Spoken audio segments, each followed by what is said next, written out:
animating the fight RT wouldn't give me, listening to Murder of Birds, because boy, I wish I could give him money.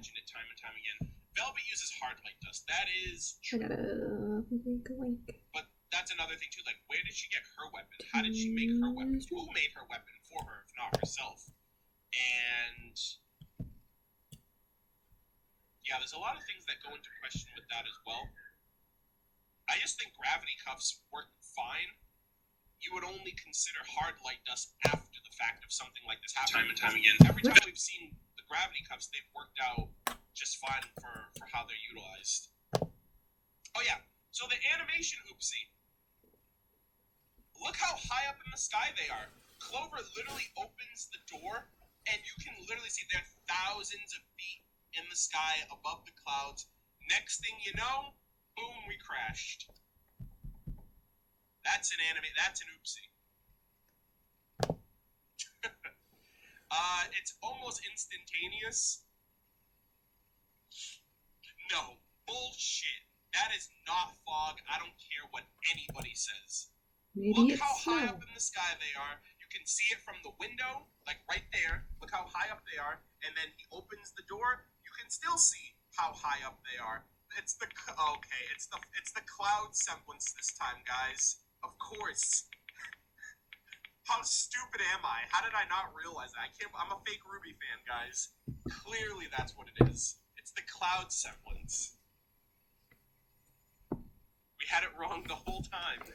I just noticed Clover flicked his symbol before the door. Oh, did he? I guess he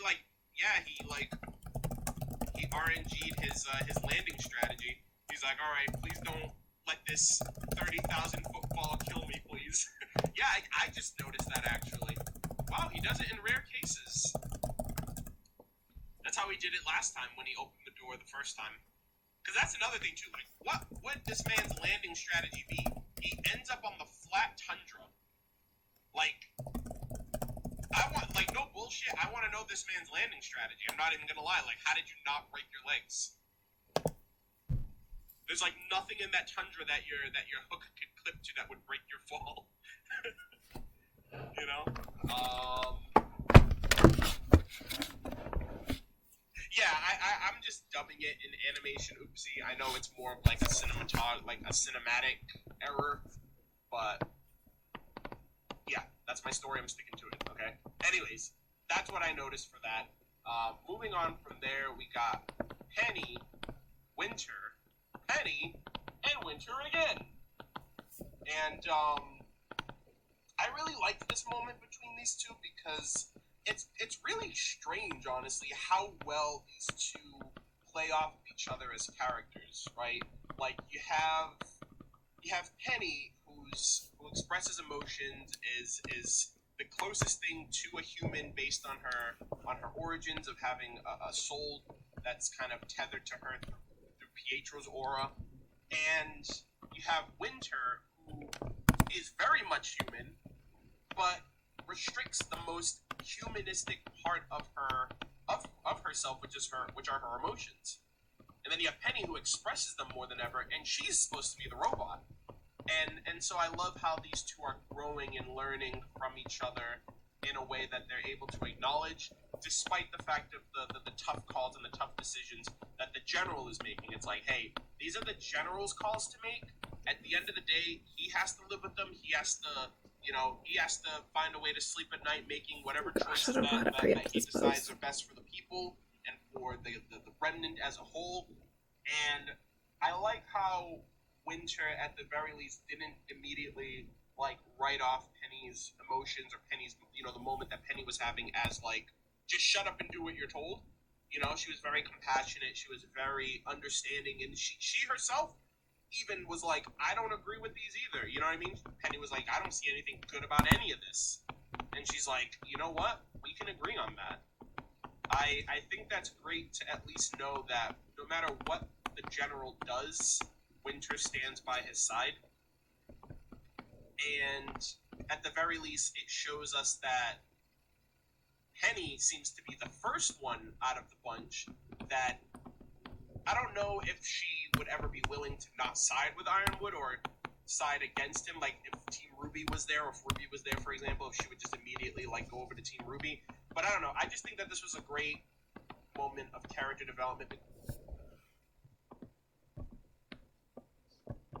it's something that I don't think Penny is really even used to.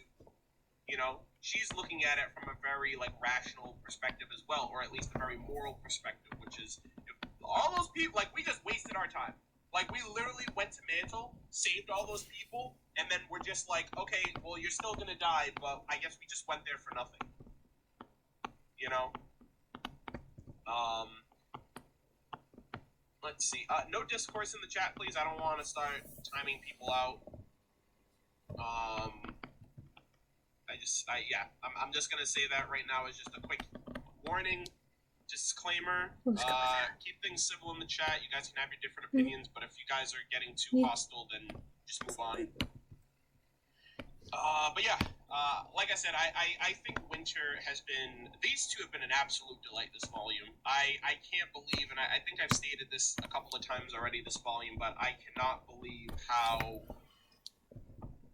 fulfilling, or rather how relevant Penny has been this volume. You know, for the moments that she's just on screen being cute, being her cute, adorable robot self, to these more emotional moments or real moments, like when she's talking to Ruby about, like, she wants to be able to do the things she wants to do and need to do, and wondering if that's normal, and, you know, being caught up in the crossfires of everything that happened with the massacre and, you know, in Mantle and her being framed, and she's kind of thrusted into all of this too. Just even though she's a robot, she still has a very innocent persona to her. And then Winter as well, the fact that we haven't seen her for like 4 volumes, and seeing her for the first time, you know, getting her moments with Weiss have been phenomenal. You know what I mean? Seeing that Winter has a greater purpose as potentially becoming the next maiden, the next Winter maiden, if all things go accordingly. Fingers crossed. No death flags for Winter, please. And even seeing that underneath the veil, underneath the exterior that Winter puts on, you know, she has a very tender and a very kind side when it comes to Weiss, a very abrasive side. It occurs to me that if I want to export GIFs, you guys aren't going to be able to see it because it only streams my Clip Studio. And there's a big black bar on the side because that's where I have the YouTube chat, just in case anybody comes in. And sometimes that's what I say all this for, you know what I mean? The military calls for future posterity. You know what it reminds me of? I don't know if any of you guys played the new God of War for PS4, but there is a moment in the game where most people know Kratos. Most people know his lifestyle, where he comes from, how he was raised, how he perceives things, like how he treats life, how he treats his enemies, how he treats his friends. And like, the one thing in that game that stood out to me that I'm remembering in this moment is when his son kills somebody for the first time. Like, kills a person for the first time. And he tells his son, he's like, don't feel for your enemy. You know what I mean? Like, close your heart out to their pain. Close your heart out to their suffering. Give them no quarter in your heart. Don't let things like that affect you, because that's how you have to survive sometimes. Sometimes you have to do those things. And if you let your emotions get the better of you in every actuality of your life, then you're not going to go very far, because you're gonna hesitate at every point, because it's always going to be thinking about others, or thinking about consequences, or thinking about what's good or what's bad, or whatever the case might be. And yeah, I don't know. I just thought of that moment because, like, that's kind of like this situation. Like, Ironwood is making the choice of, like, I'm thinking about the good that's going to come from my choices, not the bad, because the bad is always inevitable. And if I let the bad affect me too much, that will prohibit me from making these tough calls that could potentially save more lives in the future. So, at least for me, I can understand, like, personally, I don't, like, it would take a lot, you know what I mean? I would obviously have to be trained under those conditions or under that environment to be able to make that, but as a person right now, I'm a very consistent person, right? I don't think I'd be able to waver between, like, making a tough call and leaving my emotions, leaving the morality of that decision out of the equation, you know? And at the very least, Winter is able to at least acknowledge that. And that's what makes her a really strong character, in my opinion, and a very fulfilling one to see that she wrestles with those emotions, she wrestles with those decisions. She doesn't blindly accept it. She accepts it, but she's still able to empathize with the decision that, you know, she still trusts the general, and she'll still follow him, even though she doesn't like the course of action that's being delivered upon. Went a little too ranty with that one, but like I said, this scene was so brief, and it obviously continues towards the end of the chapter, where they're also talking about, wrestling with your emotions and being in tune with them and understanding them, but also understanding that, you have to be able to rationalize the between both sides, because that's what makes you human. And I found it very ironic, because that's what Oscar was trying to say to Ironwood. It's like, that's what makes us different from Salem, the fact that we have our humanity and it's still intact, unlike her at this point. So I'm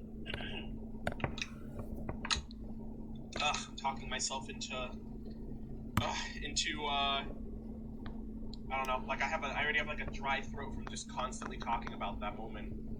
But yeah, I don't know. I really love these two characters. I think them two have been incredibly fulfilling this volume. They gave us something of Penny that I wasn't expecting. I didn't think we'd be getting this much of a fulfilled character in such a short time. One volume, and she seems like a drastically different character than someone who just la-di-da-di-da waltz their way into being to fight in the tournament. You know what I mean? And having moments here and there with Ruby and company. And then Winter's the very same way, because she was in volume 3 for 2 chapters, and then she's out of there. So it's been very what's the word I'm looking for? Fulfilling to get more of Winter, and I just really hope that the decision isn't made for the sake of the plot, that, well, you're the Winter Maiden, which means you're going to be on the chopping block for whatever happens down the road. So really loved those two scenes, of course. Big fan of those. Big fan of both of them. Watts, Tyrion, fucking Ironwood's been carrying this volume on his back. I feel bad for this man. Literally carrying volume 7 on his back.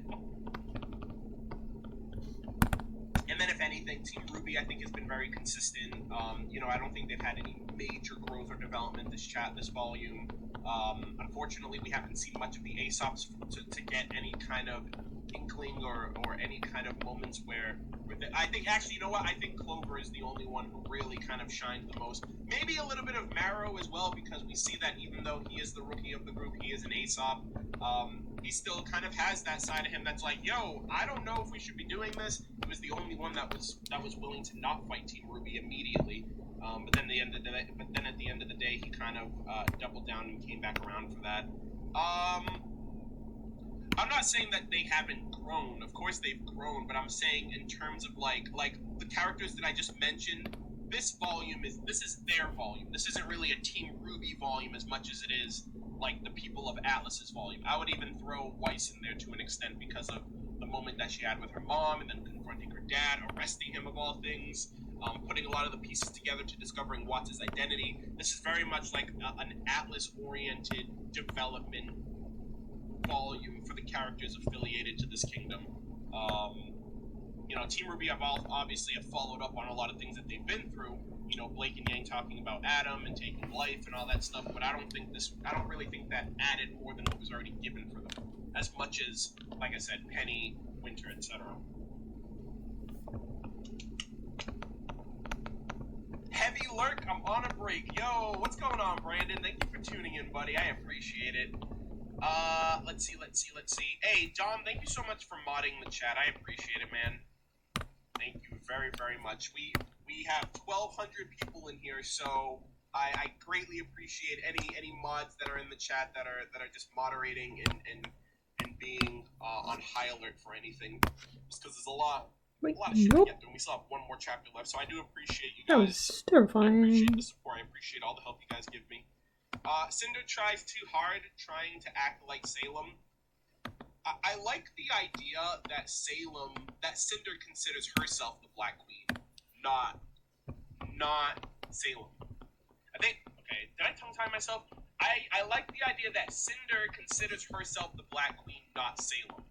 I really like that idea that with more power she gets, the Fall Maiden power, the Grim Arm, potentially the Winter Maiden power, maybe a relic. I would love the idea of like her getting so big-headed that she starts to think, oh, calm down.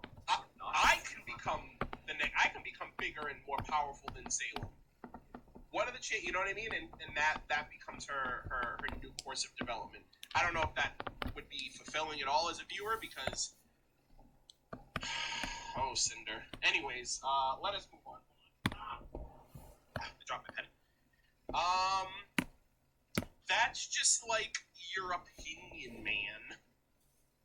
Hey, Warforged Games, first time in the stream. I'm a bit late, but I love your reaction. Thank you so much. Welcome to the stream. I hope you enjoyed. We're about an hour into the discussion, and we still have a lot to go through, so I won't waste any more time. Also, Luca Blight, thank you for the $10 super chat. Clover in this episode, bullshit. Well, we'll get there. Can we talk about how badass Ruby's line was? You were, and then you trained us. Yeah, I'll definitely get to that. We're literally on the cusp of that moment right now. I love the sound cue, like the audio for that moment too. Like you just hear like the I don't know what it was, but it was like the beeping noise. Like I'm not gonna replicate that because that's a little foolish, and I really just attempted to try to do that, and I stopped myself. Thank God. But yeah, like the ramping up noise that just built up to the breaking point of that tension moment before Ruby just busted out of the room.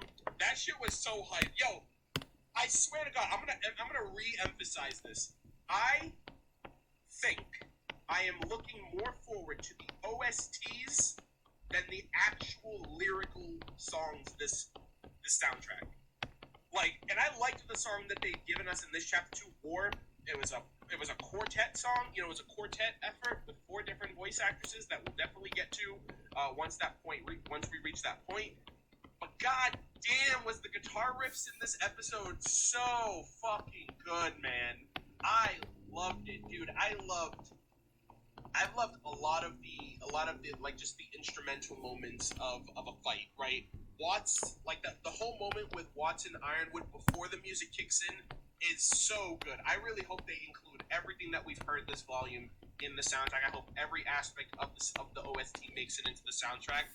Alex and Jeff have been absolutely killing it this entire volume, and I even said it in my reaction. Like, I liked it so much. I was like, yo, this guitar riff is fucking nasty. It's so good for the moment. Like, Hair walking up to Ruby, you just hear, ah, dude, it's so good. It's so good, man. I can't wait. Let's see. Hair. Right? Wait, Raise the Blast Doors is now the last member standing. Hair, where are my droidic? I don't get that reference at all. I'm lost. I'm sorry. Thank you for the $5 super chat again, Luke. I appreciate it. So yeah, everyone's on lockdown, and that's very interesting that Ironwood's office also doubles down as an escape room, which is very interesting. I really, like I said, I tried to emphasize the actual sound cue for that moment, and I'm glad I stopped myself. But we need to talk about this. Okay, first off, this was a pretty hype moment. You know, Hair talking down to Team Ruby. She's like, "You think you can stop?" No. Plus, you got this, best phone. Huntsman in the kingdom. And then she's like, "You were. Then you trained us." Dude, that entire, like, just listen to the audio, like, the background, like, audio cue that moment. It is so satisfying. And then, like, Ruby just, like, pops off and, you know, off to the races we go. But here's the thing I want to talk about. Okay, this moment right here. Team Ruby. I should definitely play with the camera for that shot. Ruby. So, like, clearly all of them have very clear similarities to whoever they're facing off against. I personally would have preferred if Blake fought Marrow, you know, cat versus dog, but I still do like the matchup that we got with Weiss and Marrow. However, I wish things went a little bit differently with that fight, and I'll talk about that as well. Ruby definitely sounded like a badass.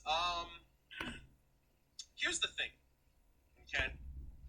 And I guess I'm speaking right now based on the reaction that I've seen based on Team Ruby and the Aesops in the last week.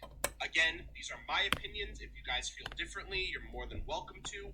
I don't speak for anybody when it comes to my opinions on this topic, or, and I can easily see anyone's differing opinions if it comes down to it. But Team Ruby, here's the thing. Okay, let me preface this. Okay, let me say this. 1v1, in a 1-to-1 comparison, Team Ruby is not beating the Aesops. Okay? And like I said, 1-to-1. Ruby versus Hare, Ruby wins. Yang versus Elm, Elm wins. Fine versus Blake, Fine wins. Marrow versus Weiss, Marrow wins. Facts. I'm going to go as far as to say facts on that, okay? In a 1v1 scenario, let me emphasize that. In a one-on-one,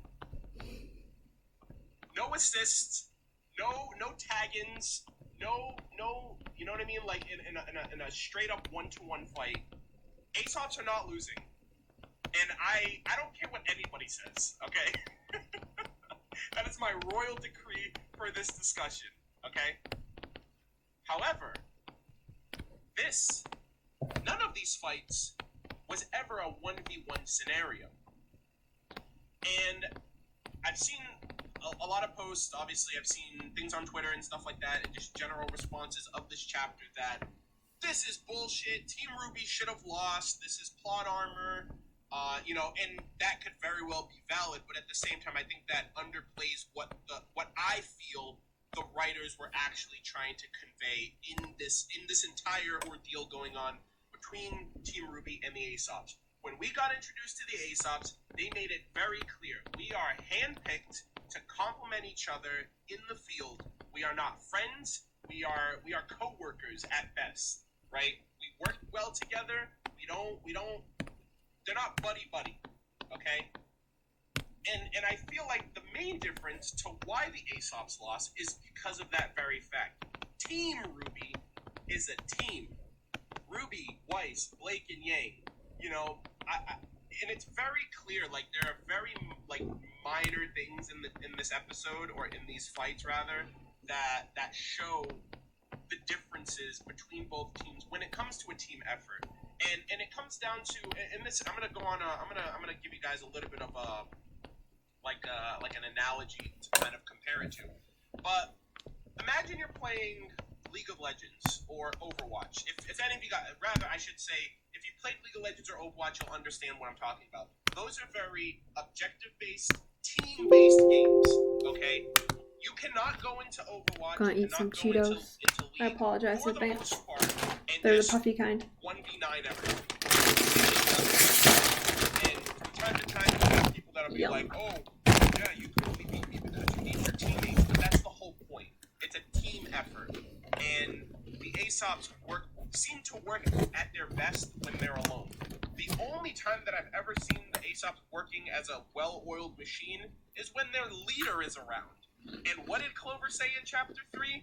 What would you guys do without me? Yeah, I'm pretty sure we found out this chapter, and I'm pretty sure we're going to find out as time goes on if the Aesops are still relevant after this. But in my opinion, I think Team Ruby won because as this whole show has progressed, Team Ruby have gone through ups and downs both independently and internally as a team, right? Weiss and Blake didn't like each other in Volume 1. Weiss and Ruby didn't like each other in Volume 1. Blake and Yang had issues in post-Volume 3. And they've also had their own internal struggles that they've had to deal with. Weiss with her family, Blake with Adam, Yang with her mother, all that kind of stuff. And it's because they made through those tough times, both individually but more so as a team, that made them more cohesive with each other. Look at Volume 2, Chapter 4, the mech fight. Look at Volume 6, Chapter 1, the fight with the Sphinx and the Manticores on the animation, not the Cheetos. Synergy as Cheetos are also pretty good. Look at the Aesops in this chapter. Marrow, quit knocking, quit screwing around. Oh, what are you talking about? You're being too excessive. Next up. Butting heads in the middle of a fight. No synergy, no coordination, no, they're just not in tune with each other. Vine talking down to Elm. Are you telling that to me or yourself? Oh, I don't know how to do this shot. Her cool with Yang. Oh, they're just following orders now. And that's the biggest trigger for me. Elm literally had Elm literally had leverage, right? Elm literally had leverage when she had Blake, and that would have been GG. That would have been GG right there. But then, lo and behold, broken screen. Elm got triggered, and it's oh dear. Now you're click definitely it. gonna lose. Click it. Click it. Click So, it. Click it. No. I understand the whole plot armor thing. I understand some people see it that way. Of course, so it was a team versus a group of individuals. Ha. Adapt. Overcome. Let's see. Yang pushed the mock button order. Well, I mean, Yang knows more than anyone what it's like to lose your temper in a fight and what that can cause. So, but then again, I don't think Yang did that intentionally trying to set Elm off. I think that was just Elm's natural self. Oh, this should zoom out. Shining through.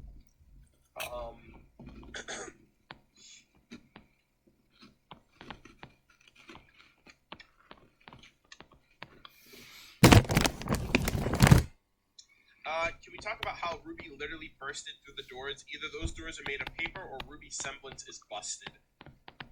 I'm gonna go with busted.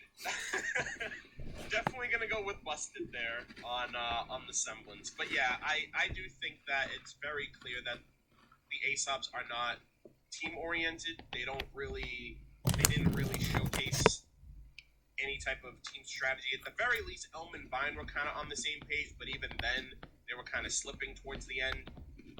And then even on top of that, Team Ruby was never fighting these fights alone, right? You had Yang. And you know what? Let's get to some of these moments here. So you had Ruby going up against Hare, and I already felt that. I was like, Ruby, you are not beating Hare. I don't know how the hell you're gonna get through this fight. No clue how you're gonna get through this fight. And in my head, in my mind's eye, I was like, someone's gonna have to help her. Hare's been shown to be faster. She clearly has those crazy fast knuckles, which is there's brownies in the oven. And she's incredibly cocky to boot, which I think kind of played against her. You know what I mean? The tortoise in the hair and all that stuff. Hi, Rose. I also. I'm sorry. I'll be right back. I know you just got here. Yeah, I'm so sorry. This shot here. Who did this shot?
I do like Okay, I'm back. Just like a monster.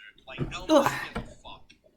She literally just and just freaking knocked Yang down the hall. Okay, the thing I'm listening to is somebody streaming about I absolutely loved it. last week's new Ruby episode, but I can turn that off. Let's for something else if you don't want any spoilers.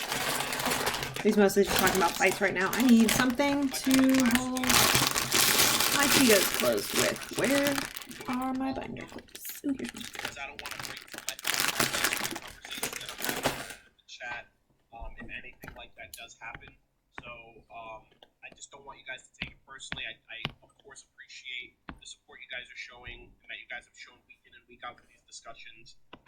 I just do want to keep on track because there's a lot of stuff to get through, and we're approaching the 1.5 hour mark, and I just don't want to.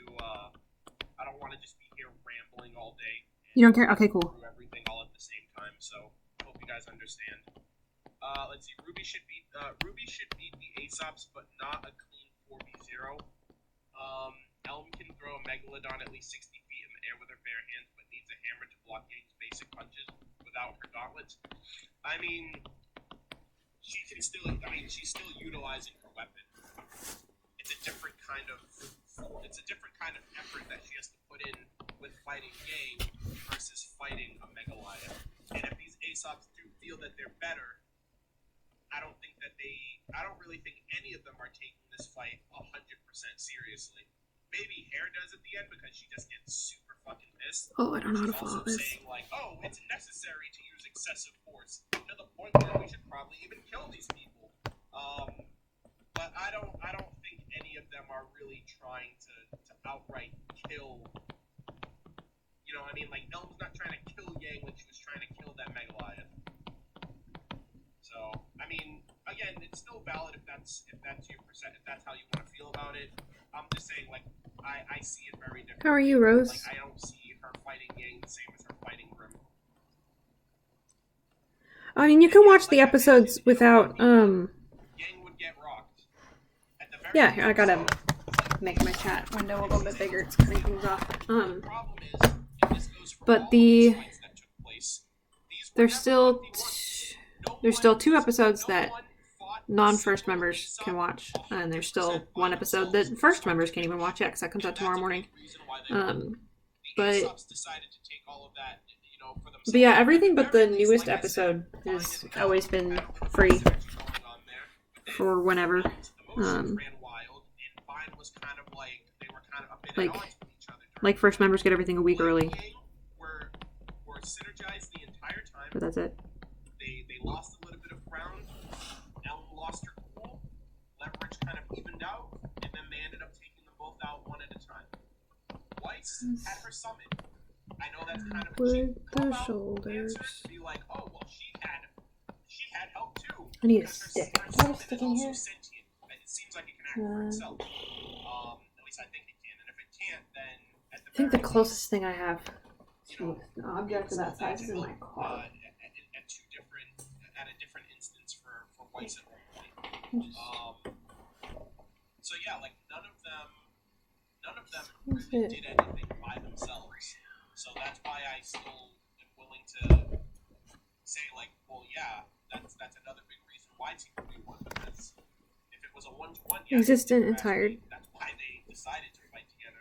I don't think Team Ruby. Heck in yeah, that we just sense, binge said, it. like, oh, And then you're you'll better, just you have trained us. I don't 1 think that episode was like, left to watch. you trained us, now in a Tomorrow's the 1-to-1 season comparison, finale. We are better than you. It's For trained first us, members, I guess. and that just made all of us. It just amplified. I mean, if you how- just do it a just 1 week amplified free our trial. synergy. And you know, there is no I in team, and that's the difference What the between heck the am I fight the Aesops were putting on versus how Team Ruby was fighting. At least I think so. So, yeah, I also really like this shot. Like, I like the shot where Blake just takes that stance on the floor, and then she like flips over Vine's arms. I don't know. I just really like the camera angles and the shot that they did with Blake this entire fight. Also, the fact that she's like zipping around like Spider-Man probably is helping. You know, probably helps for that as well. To be fair, Weiss's semblance is a total counter to Marrow's. I honestly thought things were gonna work out a little bit different for Yang. Not for Yang. I'm sorry, for Weiss. So this was the moment that I was talking about before. And then Blake even says it too. She was like, "You're betraying the people you swore to protect." And then you know Yang gives her that little, you know, just following orders. And it's clear that Hare takes offense. I'm sorry, I said calling her Hare. Elm clearly takes offense to that. I don't really know if Well, it's that good to comes have down to, processing time. how she I feels guess. about being looked down upon. Sorry you because had a she's rough following week. Orders, or if there's more to And her weekend. past, or more to how she feels about the Aesops overall. Hopefully that gets to But she balance seems out. like it's very interesting too because she's also the strongest of her Just team, like in exercise terms of here. raw power. Like she's like the Nora equivalent, like times 100. Yeah, Blake did get yeeted. That is Got right into yoked. the wall too.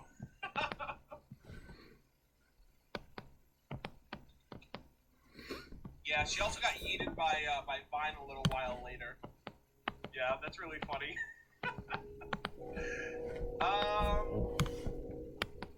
But yeah, I mean, they just lost a little bit of their way. Maybe it's hubris to an extent. You know, the Aesops were the best in the kingdom, and then you're fighting up against people that you know what I mean. Like, if you know you're better at something than someone, you're not going to go the whole 100.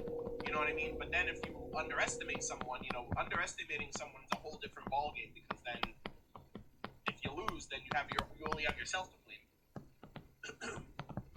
But I mean, we really don't know for sure how things played out with the Aesops in particular.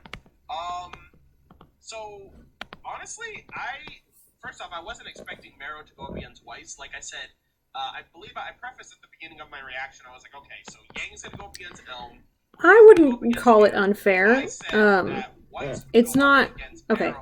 It's your definition of unhappy is going to get you through different mileages. Like the protagonists are like the primary protagonists. So Team Ruby, Team Junior,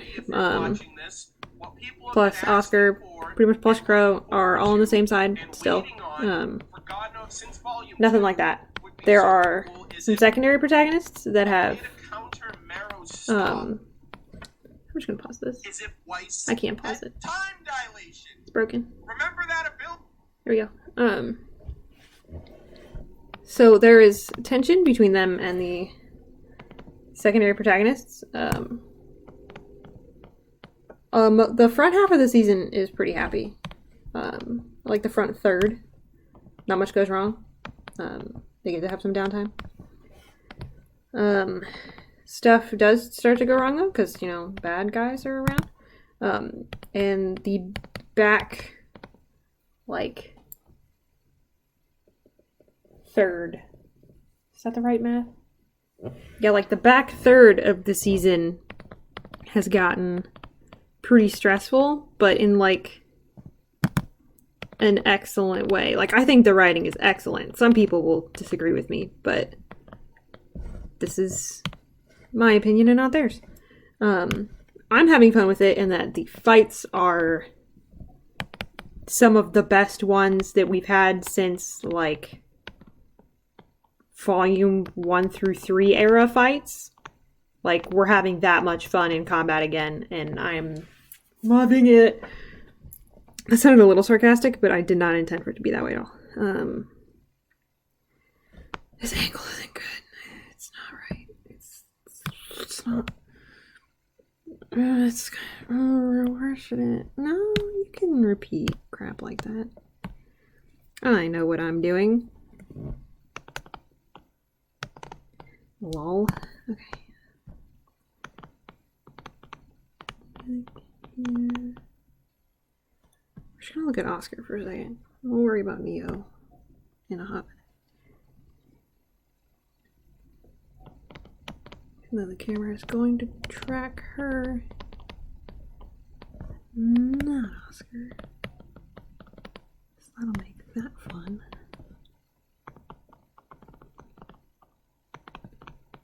This is such an awkward grip that he has on this thing. Okay.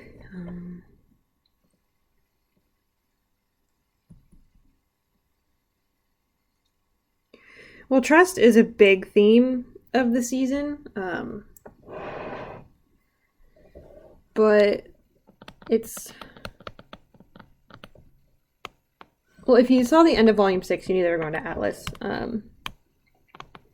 So most of the trust issues stem from their relationship with Ironwood, who is such an excellent character, I must say. He is one of my favorite characters in the entire show now. Like, I have different favorites for different reasons. Oscar is my favorite in that he's just 90% of my favorite tropes wrapped up into a single being. Ruby is my favorite in that I just love her. She is one of my favorite kinds of protagonists. Then Ironwood is my favorite because he's like 6-dimensional. He's got a lot going on. He wants to be certain things. Doesn't want to be. He wants to be like 2 different things that don't really overlap with each other. This angle is still wrong. What am I doing? Why did I choose this? What have I done?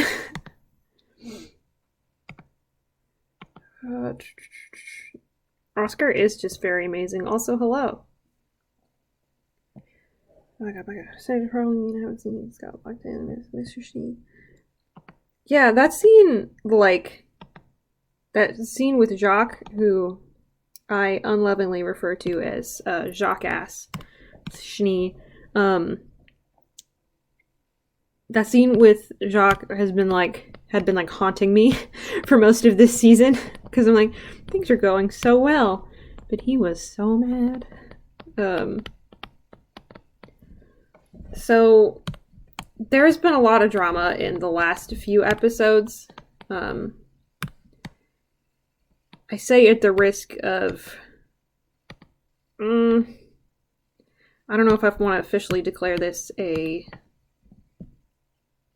first spoilers chat, but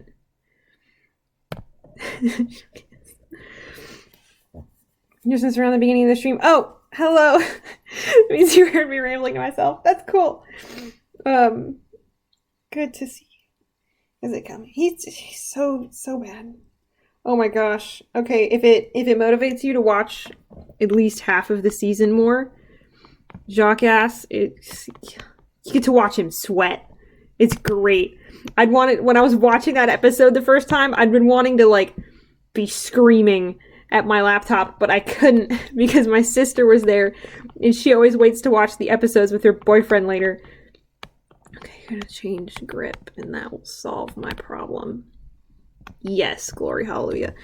Amen. Attempted murder, declared war, basically, teenage. Yeah, honestly, I think the writing this season has been super tight.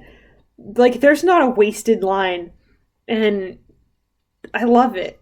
Like, there's a scene in episode 3 that encapsulates, like, all of it, where the lines are talking about, like, the new outfits they just got. They also lead directly into why another character isn't with them, which leads directly into the tension that we hadn't discussed yet, and then the thing about the outfits also foreshadows something later in the season, and then it also starts setting up like who is and who isn't okay with what's going on, and it's just so good. It's so good. Holy crap. I think it is one of the best seasons the show has ever had. I mean, overall, I really liked last season, but mostly for the front half. I did enjoy the back half after they got to Argus, but there were some parts of it that, like, I wish we'd gotten more at. Everything with Adam was great. I loved all of that. I think mostly what I was frustrated with was, well, Oscar's one of my favorite characters, so I was a little upset that he just kind of disappeared for a bit and then showed up and was fine. I mean, I get it. Like, I'm not complaining about that character choice, or the continuation of just his demeanor, and he's a tough kid, but I don't know, I guess I just wished I could have seen some of it. But I also know they were juggling for time, so I guess maybe I just wish that the mech fight didn't take as long. But also I feel like it took up about as much time as it needed to do everything that it wanted to do. Like, they would have had to change substantial things about the mech to get what I want, but it doesn't really matter what I want because it's over. Volume started out slow before the famine. Also, I felt like extreme tension the entire time with really good build up. If that's about Volume 7, I totally agree. Whereas, like, Volume 6 was kind of the opposite. Gosh, the fight with that was so good. I love Oscar. Like, I know it's because he's just a garden of my favorite tropes. I love reincarnation stuff. I'm admittedly a sucker for chosen ones. I love characters that are scared but do it anyway. I love wise characters who are wise rather than gung-ho for combat. Like, I love both, but there are so many like gung-ho for combat characters. It's really nice to have one that's like here to sit down and maybe talk to you about things and is someone who's like honest and just straight. Like, I don't think Oscar's ever lied to anyone about anything other than following along with Team Ruby this season.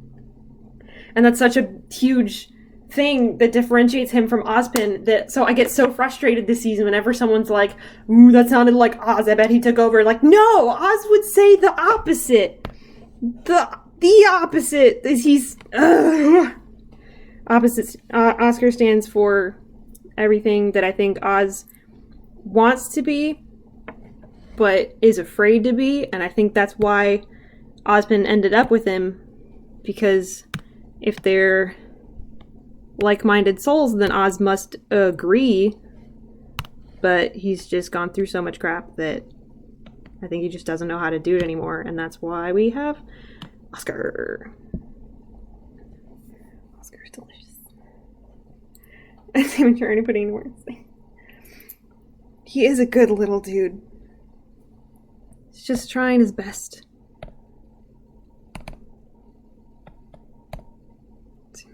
It's only one for. Oh gosh, that's too close.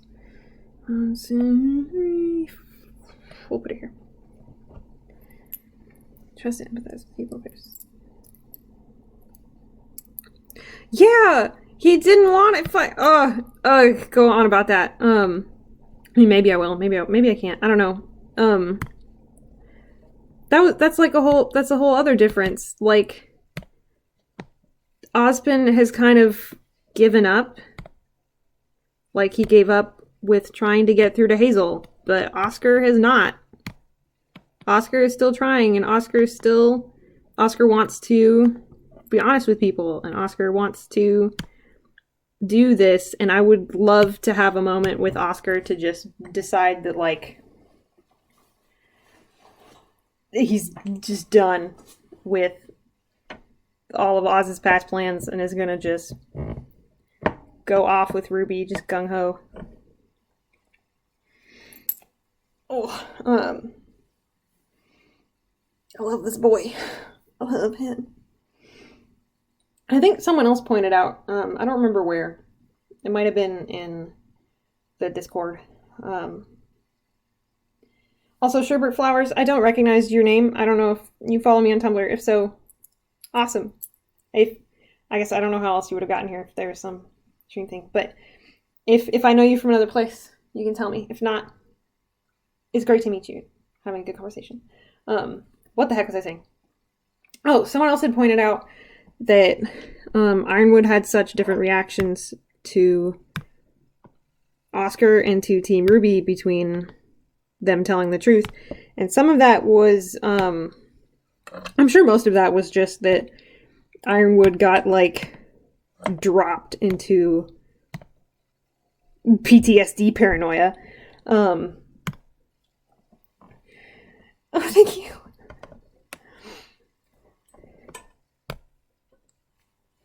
Sorry, there's like a 10-second delay between the chat and the thing. I don't know if I can change it as it is now to, like, I don't know if I click here in OBS if it will change to you being able to see that. Whoa. I think it's still streaming. I think I changed it so you can see all my junk.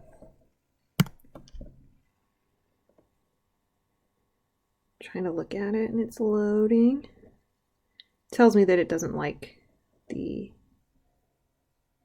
way in which I am streaming. Like, it doesn't like my ratio, but you know what? It'll live. So still just looking at my thing. Oh, no, wait. I hate the delay. There we go. Okay. So you have known for some time that this is working. I just did not. There we go. Okay, now you can see when I get your messages, so it's not as awkward, I think. Okay, I was talking about Ironwood's different reactions to Oscar and to Team Ruby. So I think a lot of it just has to do with the paranoia, PTSD stuff. But then also Oscar and the confrontation with Team Ruby, they approached it very differently in talking about their decisions. And I stand behind both Oscar and Team Ruby. I don't want it to make it sound like I don't. But like Oscar approached it in a way, in an apologetic kind of way, to be like, we feel bad about this. You didn't deserve to have us lie to you, and like, we're sorry. And like he gave a reasoning, but then he also didn't try to excuse it. Whereas Team Ruby, mostly Yang, and like Yang is very outspoken. I don't hold this against her at all. I think she's a wonderful character. I love Yang a lot. Where Yang was very much just very gung-ho about her own decisions. Like, she doesn't... There's no, like, I'm sorry we did this. Because they're not sorry. And I also wouldn't be sorry. I might say that I was sorry just for appearance sake. And also to maybe get Big Scary General Man to chill out. Or you could at least say that you're sorry that circumstances led you to do that. Like, even if you're not sorry for the action, you could say the words "I'm sorry" in there. Change grip here to... We could smear this a bit.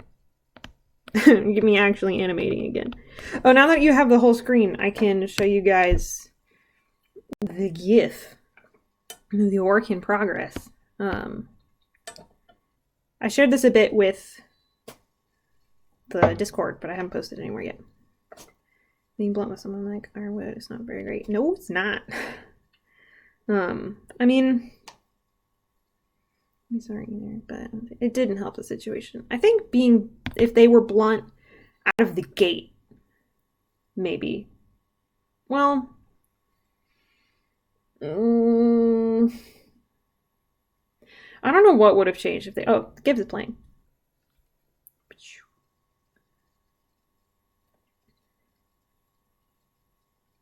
Very proud of this. I want to post it on Twitter before tomorrow.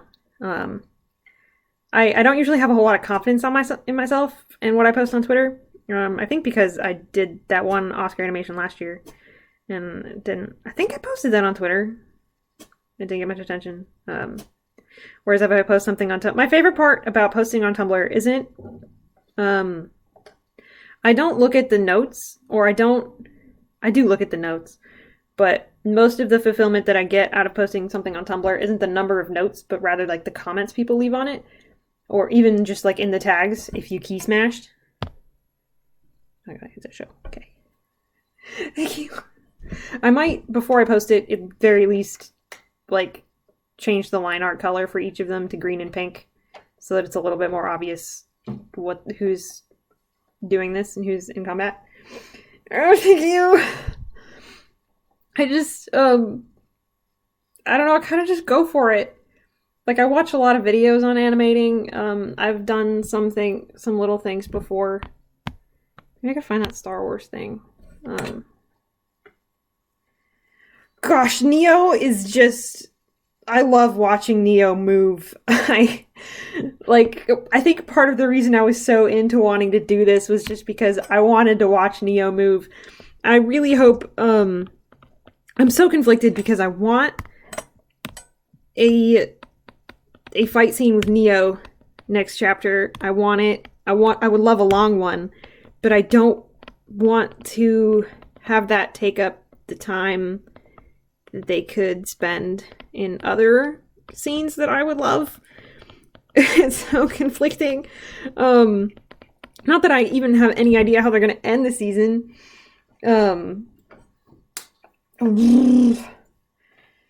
I'm so conflicted. Also, I want a song that I want a song for Oscars. That's so much to ask. Um, I mean, I guess. Well, no, there was a song that was relevant to Jean by season 2. Um, most characters you only have to wait 2 seasons or less, unless you're Neo. I guess Neo had to wait till season 6. She showed up in season 2, so Neo had to wait 4 seasons. Crow only had to wait 2 seasons to his second season, and then we had Bad Luck Charm. I think Raven got a song before she even appeared in the show.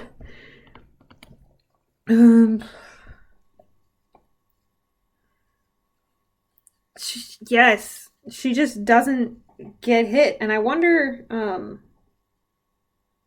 So with the most recent episode, when Oscar decks her and her semblance falls apart, which foot the heck does he have forward? This one.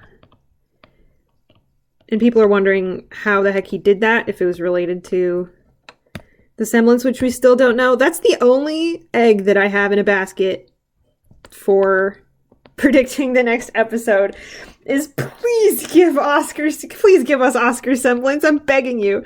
They mentioned it, him not having one yet. Earlier in the season, it would only be right. They did the same thing to Jean. They mentioned him not having one, and then he got one. Same for our boy. Let's do it. Feed us. Also, because if they don't, the Oscar Discord I'm in will go ballistic.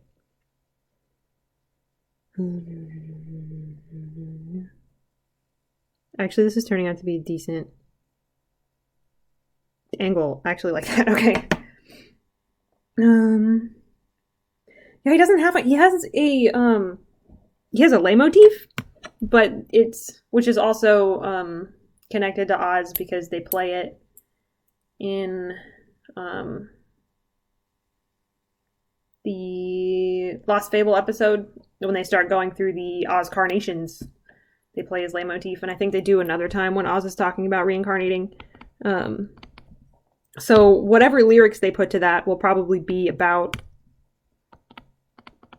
reincarnating. I'm in an Oscar Discord. I don't want to pull up Discord while I'm streaming, but I will get. Maybe I can do it on my phone.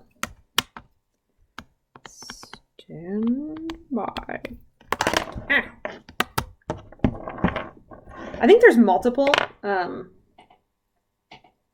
because I see other people post about an Oscar Pine Protection Squad Discord that is not the one that I'm in.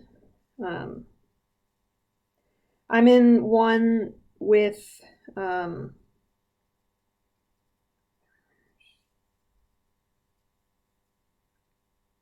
I copied. I'm in one with the person who runs the Ask Possessed Farm Boy Tumblr blog. Burp. Dang. I forgot that I burp a lot when I talk for too long. I hope they're cool with me dropping a link. Paste. I'm in one with the person. Oh gosh, I can hear myself. No, turn the volume on my phone off. There we go.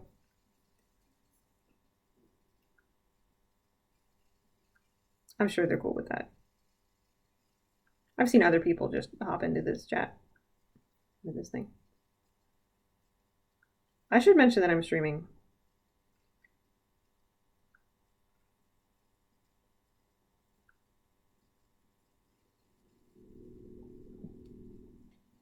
Heck yeah. I think I just saw you in the welcome room. There's a little introduction section.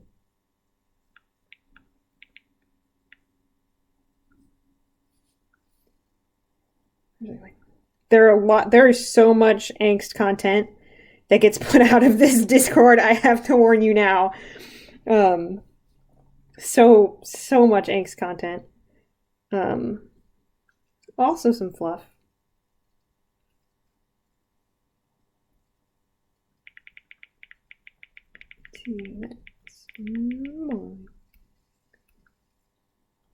forgot I closed YouTube. Dude. Okay, bye, Rose. I love you. Have good times. Smiley face. There's so much angst, my dude. There's just ample angst. If you just like scroll up in the fic tag or in the first spoilers tag, oh boy. Most of the conversations go down in first spoilers or fic. I don't even know where to put a stream link. Promos? Yeah, looks right.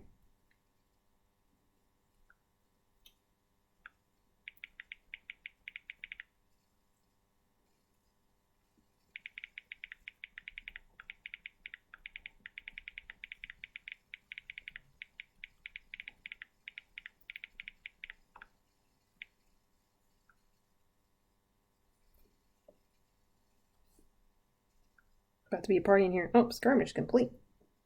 I play a lot of Amity Arena lately.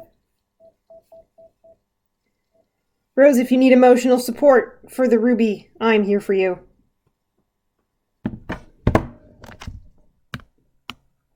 Get rid of that.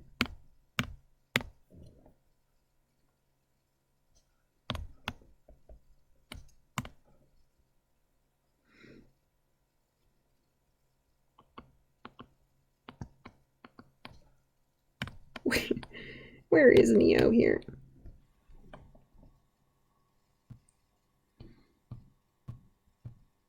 I think she would do... Hold on. She's riding this wave. So let's do...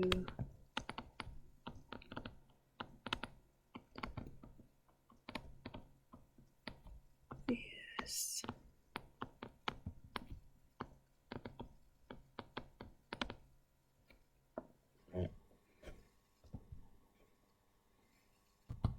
Mia, I don't know how to pronounce your name. I'm so sorry. It's occurred to me just this moment. I've never tried to say your name out loud. I'm so sorry. Sorry, I'm fiddling with a hammer for some reason. 14 hours out. Oh no. That leaves about 14 and a half hours before we have to wait like 8 months for more content.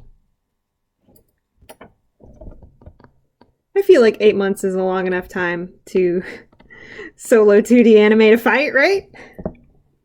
Rhymes with pie. Okay, so Mize. Dope. That's what I thought, but I wasn't sure. I didn't want to get it wrong. She got dem hair. I'm gonna draw on dem hair right now.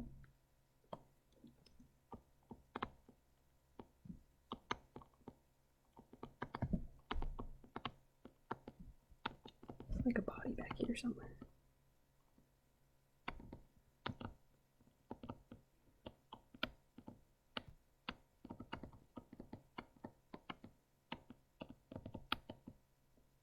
Mid to starting jump.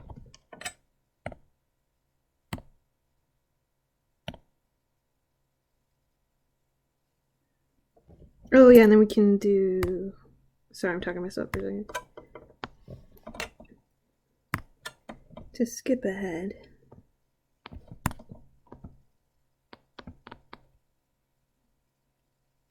Crap, what arm is that? What's this arm? Crap, I wish it was the other one. Wait, so what leg is...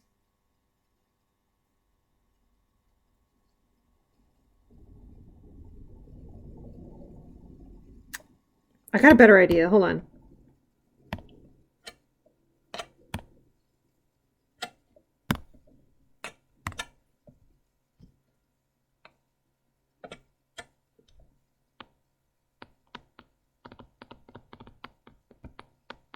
Gonna freaking flipsy doodle.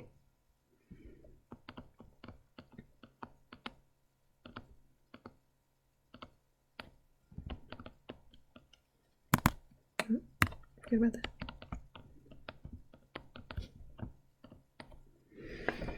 Okay, catching up.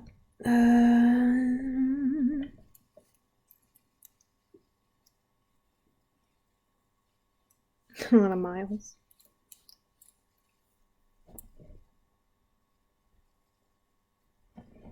Yeah, I think every other time I read it, it was either miles or me's. I don't know.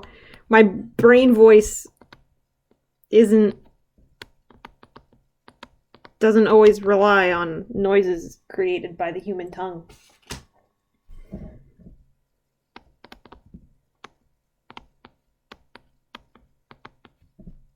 So there's an Instagram account that I follow that is basically the Instagram account for gym in California where people can practice like tricking stunts. Like, I don't know, she should be in the middle here. Hold on. Like for stunt actors, people who just like to do flips. And I keep getting frustrated.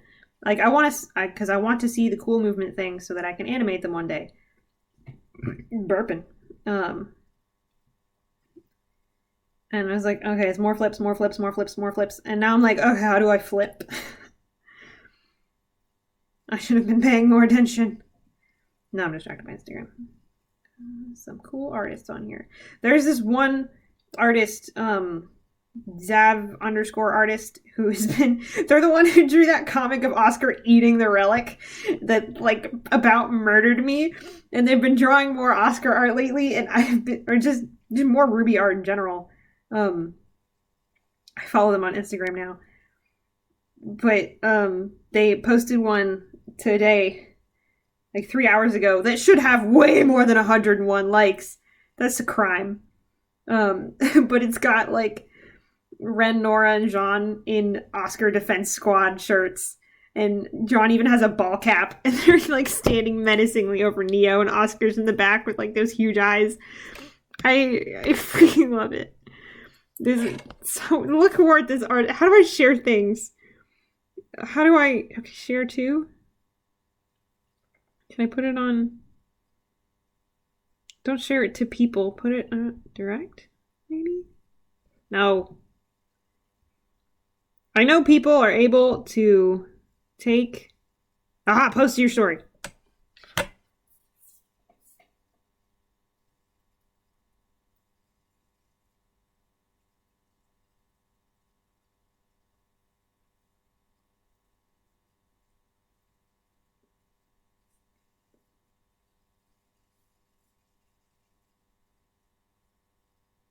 Oh, I don't want to misgender. Hold on.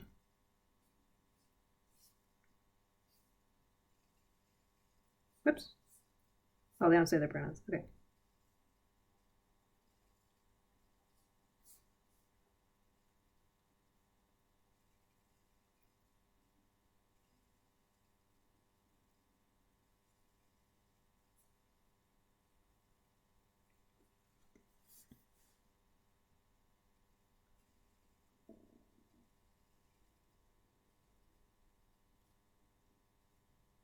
They also drew this really sad one of like Crow on top of broken Fisher hook weapon. Did he squirt a little clover pin? If Crow doesn't take the clover pin with him, then what was even the point? Also, I'd love to see, okay, the little thing that I would love is if Crow took the clover thing with him and was able to start using it the same way Clover did. Bastard. Spoilers. The way Clover did with where he could like flick it and like I guess just concentrate his semblance for a hot second to make it work. Like if he could flick it and then have something terrible happen to somebody. Also, another thing that I would love is if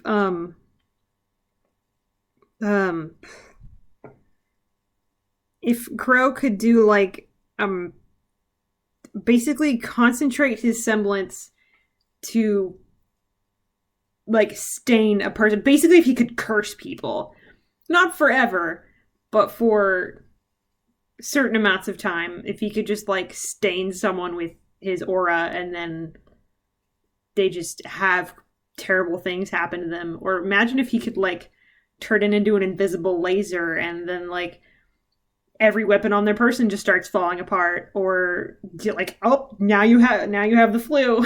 Or I don't know, it's such a terrifying, like, there's so much horrifying potential in that semblance that feels like it's still in a really basic stage. And that's probably because Crow hates it, which is reasonable. But if he got to a point where he was up for really playing with it, like, say one of the best things that happened to him in recent memory was murdered in front of him. I'm really worried about Crow, guys.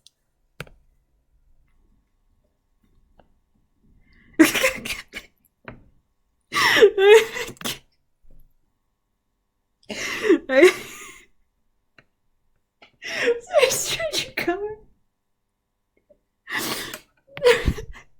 Okay, that gives me another image of him instead of just pointing at people. If like he flipped someone off, like imagine if you had the power to flip someone off and then like the floor just falls out beneath them, like rip, dead. I'm not dead. I feel like you could, like, the idea of bad lucking someone to death, I feel like isn't out of the question. Ouch, especially given the most recent episode. Ouch. What was I gonna say? I don't know. Give me a topic. Let's ramble. Let's do it. Give me like an... I'd love to be able to do streams where I'm given a topic and then I just ramble about it for like an hour or two. I think I'd have a lot of fun with that. If it was like an AU or something. Crap, speaking of AUs, I've been working on something for a Red versus Blue Danny Phantom. I don't know if either of you are into Red versus Blue at all. I think double burns. You just lose. Insta kill.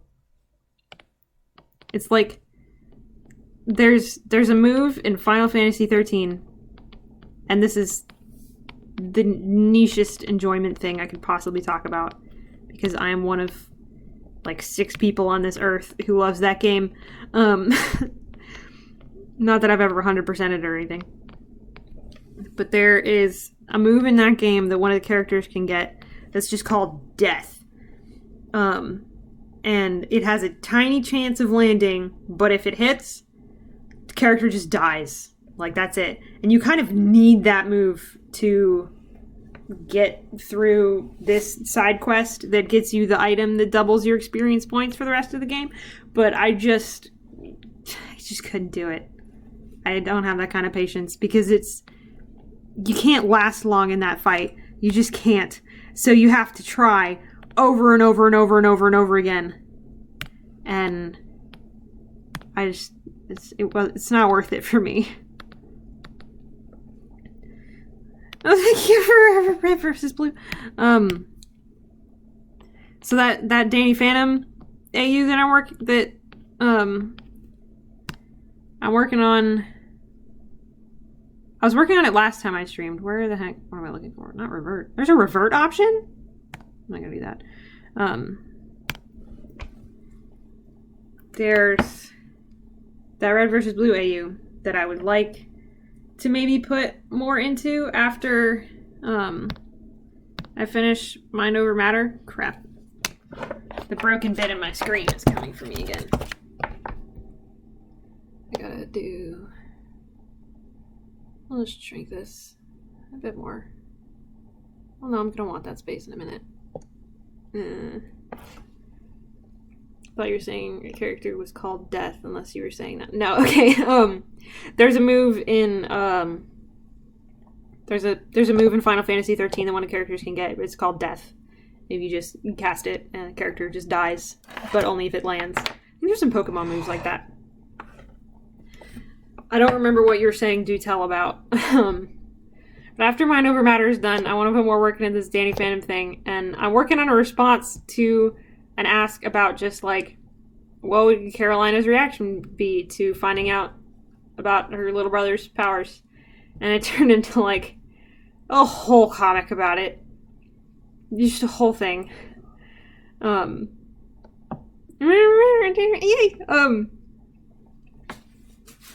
so with Mind Over Matter, the I wrote all of. I felt really bad for not responding to the chapter 7 comments for so long. So I'm going to respond to all of them tomorrow. Actually, I already wrote up all the responses, and each of them ends with new chapters will begin posting February 8th. So a week from tomorrow, I post the interlude. Real quick, I need to make sure. Look at the HTML file. You can't see that. Here. Oh, that's where I'm working on coding it still. I have like 3 scenes left. Well, I think it's 5 scenes, but they're all pretty short. I'm mostly done with it. Coding takes so long. I've been doing it in spurts. And then chapter 8 is going to murder me. So it'll probably be 2 weeks between the interlude and chapter 8. And then another 2 weeks for chapter 9, though I don't see coding that one as taking as long.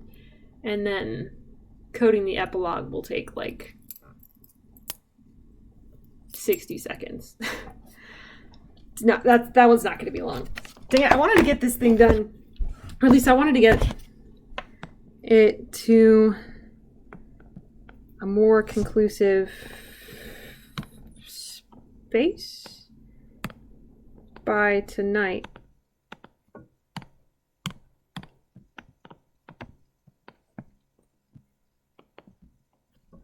I think I was saying earlier that I don't put the most faith into getting reactions out of people on Twitter, or at least not in the same way that I get reactions out of people on Tumblr. 60 seconds. Yeah, there's not a lot of colors in it. I don't want to spoil anything, but like the fic is canon compliant, and half the protagonists are dead in canon, so dang it, where's Oscar in this shot? This weird little hum that I did. He has a hand here. He has a hand here. His body should be here. Where's his legs? I kind of need to go to the bathroom. I've been working on this for, I guess you could say I've been working on it for a couple days. But I've also I think I started this on Saturday, I think. Or maybe Sunday. And then I've had some days where I just haven't worked on it. Where's the body? I know! Normally I start with the head. And then go from there. It doesn't need to be perfect. We're not putting this on Rooster Teeth first for money or anything. This is just me having a good time. Having a good time. I don't remember what the eyes of that emoji look like. Does it look like this? Having a good time, having a good time. I mean, I understand why we don't have a 1v1 for Oscar and Neo. Because they only have so much screen time. They're trying to get... Like, they've been doing all of these scenes pretty much chronologically and backing up to do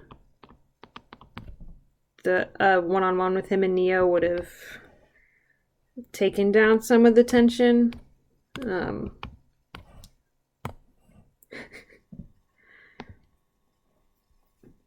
But also, I'm a selfish fan. I wanted it.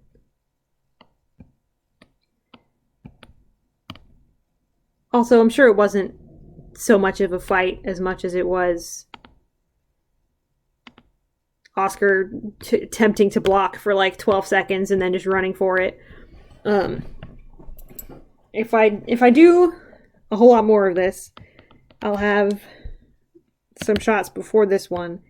Because how it plays out in my head is that she was caught... that she found him in the hallway. Oscar fighting Neo. Please. He's the only one... Like, okay. As far as it comes for Oscar landing a hit on Neo, I think his style is more likely to land a hit on her, only because they have similar weapon types, right? And what we've seen from Oz fighting is that they're flip wizards, is what I'm saying. Neo is arguably a flip wizard,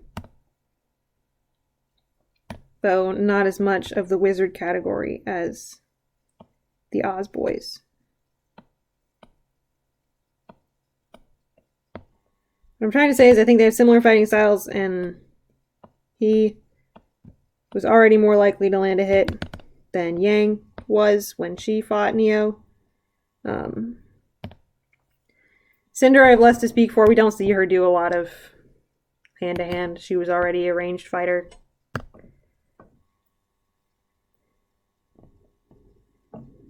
Oh my gosh, I have to know at what speed Oscar launched himself down the hallway, because it had to have been so fast.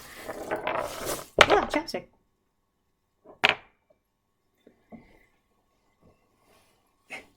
Oscar kind of is... Okay, so yeah, it is more Ozpin that's closer to that style, but I'm sure some of that is just that... Like, I don't think that Oscar is going to, like, totally succumb to Ozpin's everything.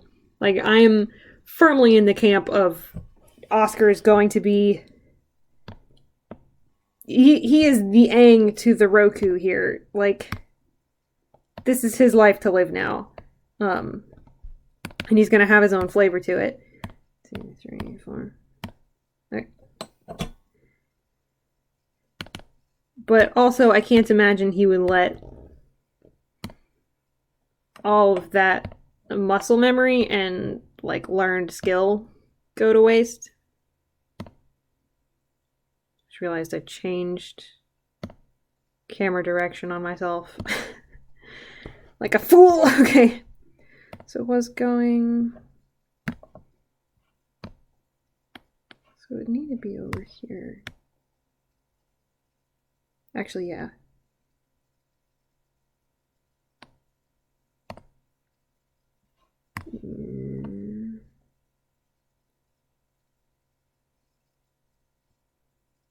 Bugs me that she's suddenly taking up very different space. Maybe? We're about to get funky. Even if this is even something I can do. Sorry, I'm ignoring for the chat for half a second so I can keep my brain on this train. This is gonna suck for a minute.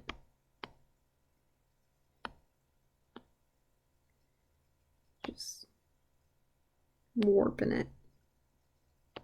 This is actually doing what I want.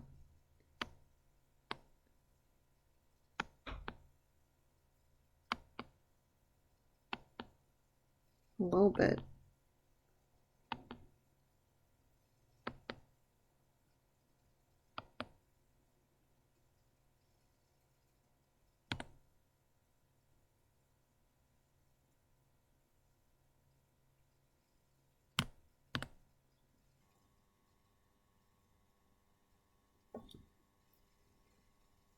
Okay, now I'm gonna read. Where did I leave off? Osmond's gonna be the backseat, not Oscar. Yes, amen. Partially because that's what they said from the beginning, that like Oscar can give him temporary control, that it takes too much energy for him to fight like that. And Oscar has already shown that he can wrestle Ozpin into submission, or at least into the back seat. Like, Oscar's not a bystander, is what I'm saying. It's gonna be Oscar, but with like hundreds of years worth of muscle memory and possibly memory just in. John was just gonna change a lot. Yeah, like, it's not that Oscar's gonna be gone. I think, like, I worded it in that fic once of it being like anyone else goes through new experiences and gets new memories in normal time. Oscar's gonna have the same thing, just maybe at Mach speed. So I think it'll be a lot like if Oscar went through all of these things. But then also, memory is imperfect. We don't remember every little thing. So, I don't know. And then maybe they'll finish this before it even gets to a point of Oscar having the chance to remember all of it. Or at least I can't imagine them dragging this out for that long.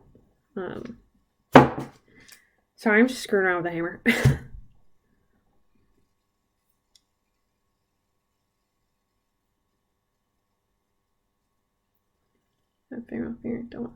I don't think. My impression, based on what I've heard the writers have said, is that they like Oscar. I mean, they created Oscar, and they want to do more with him. Like, that they wanted to do more in Volume 6.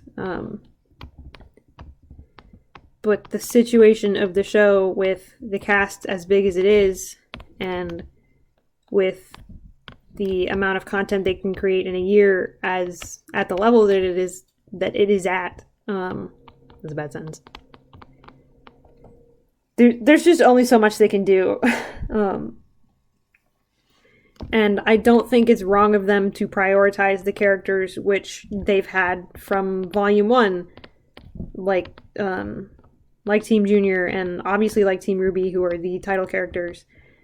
And I've been in this kind of situation before where I've loved a secondary character more than I've loved the title characters. And like, it's not... I'm sure it's not as fulfilling as loving the protag, who gets the most screen time. But it's only... you just have to manage your bitterness, I guess. I'm not really bitter about it. Like, I get it, and I'm not begging for more. I mean, I would love more if they have it, but I also love all these other characters, and I don't want to lose anything for them just to get more for one of them, if that makes sense. Like, I've wasted too much time watching shows for a single character, and only for that character to also eventually fall through, and then for me to just kind of feel sad and empty about it, that like, I can't let myself only enjoy a single character. I also love Jean and Ren and Nora and Ruby and Weiss and Yang and Blake, and Crow. I would probably watch a spinoff just about Crow. They could have a whole episode that's just randomly about Tai Yang. I would eat it up. I just love all of them. It's not a huge hammer. It's just like an average nail hitting hammer. It's in here because we only set up this little office space for me in our guest room a month or two ago. So we had to hang a thing up on the wall. More like vague memories. But yeah, like, I don't... Like, I could definitely see having like dreams or nightmares of past memories. But as far as being awake, I can't picture it. Or, I mean, I could picture it. But I'd imagine it more as like... And that seems to be the way it's playing out. That like, this is just a memory he has that pops up when it's relevant, just like anybody else experiences remembering things, like remembering the raising of Atlas in the moment that it was relevant to the conversation. It's like time restraints. Time restraints are the worst part. I'm so scared the finale is going to be on a cliffhanger. I mean, it's not like I haven't survived show cliffhangers before. And for the most part, it's not like I've ever really done much for Ruby in the off season. Like last year I had that one Oscar animation I did, but I don't remember if I finished that before the season ended, but I know I finished that and I pretty much moved on back into Red versus Blue again. But right now I'm kind of like, I mean, maybe it'll change when the new Red versus Blue season comes out and I'll just get sucked back into that again. But I don't know, Ruby feels like my main thing right now. Feels too short to not end in a cliffhanger. With so much in the air, I have to agree. There's so many balls in the air, so many irons in the fire. I saw someone suggest I watched the I don't usually watch a lot of like Ruby theorists or reviewers other than Murder of Birds. Like, I'll watch a bunch of reactors because I like watching people freak out over things that I also freak out over. Sorry, I'm having trouble drawing and thinking at the same time.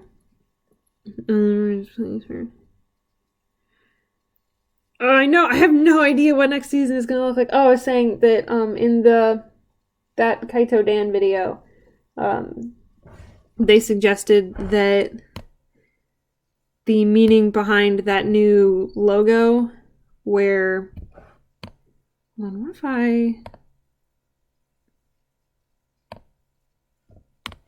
actually, hold on.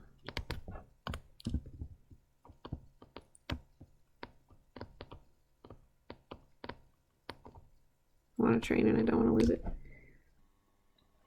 Oh, I found another reactor today who started in late 2018 from volume 1, and I'm just having a good time. I got through his everything for his volume 1 stuff today, and after the finale tomorrow I'll probably just keep watching his stuff because it looks like he's also doing Red versus Blue. I'm like, yes. I'm so excited for Murder of Birds to do the chorus trilogy. Oh man, I feel like he's going to be kind of disappointed that Red versus Blue doesn't really keep up with the fights. Like, they have fights, but they don't put nearly as much emphasis into trying to do them as Ruby does, and I don't think that's where the core of Red versus Blue is anyway. Like, the freelancer fight scenes are so good and just absolutely iconic, but also that show is dialogue heavy, and it always has been, and is carried on good or bad dialogue. So, oh my gosh, I'm also following What the Heck is Ruby. I had to block all of their ask posts because there was just too much of it on my dashboard, but I'm loving it. When they did the post about the shot of Yang before the initiation where it looks like she only has one arm and everyone in the comments is like, oh, like eyes emoji, like just sweating, and that was so good. I'm mostly excited to... I've rewatched Murder of Birds' reactions a lot, but some of them I can't because he gets too emotional about it, and I just feel so bad. Like, because there are times, like, before the episodes he'll talk about, like, I don't know if I can keep watching. I'm like, son, you do. I can't call him son, he's older than me.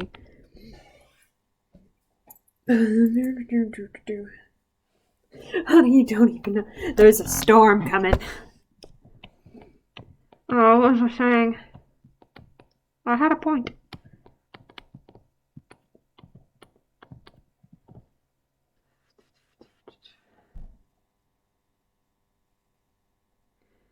Crap.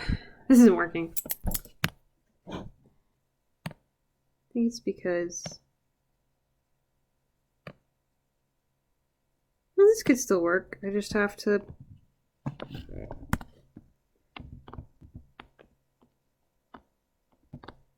We'll make it, like, more of a smear frame.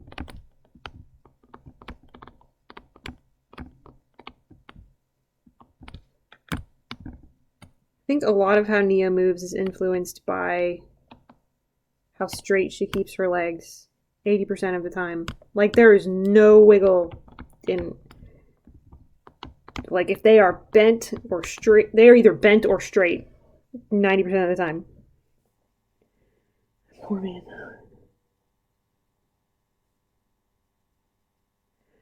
Oh my gosh, yeah, when Pyrrha died.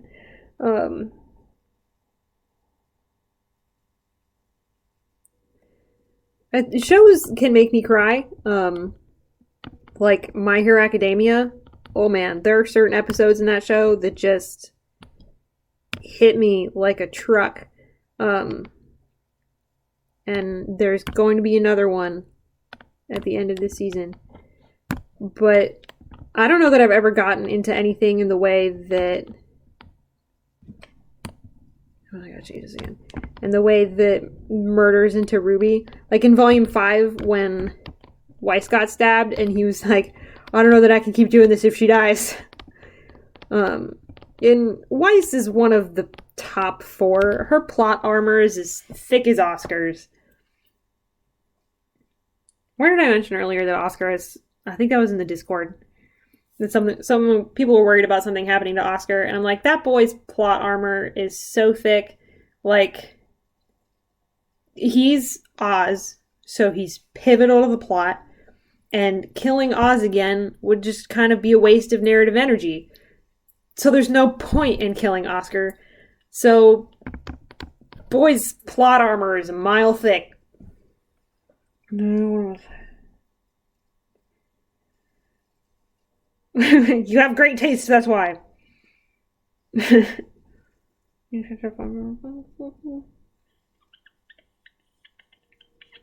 love the manga too. When I first found My Hero, I binged it. I binged the whole manga in a weekend. Granted, there were like 100 chapters or less at the time. But still, it's just so good. I remember getting into the tournament arc and only then realizing that there were only 17 pages per chapter. Like, I went a while thinking that this was like a monthly update kind of thing. The quality was so high. And the quality is still so high. Like, Horikoshi just breathes this manga, and I am in awe at all times. Okay, somewhere in here there needs to be a small cut.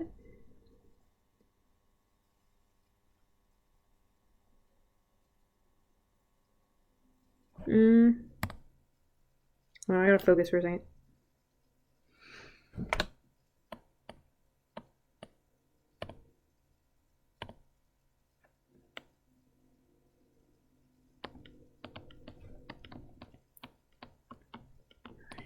Spin around.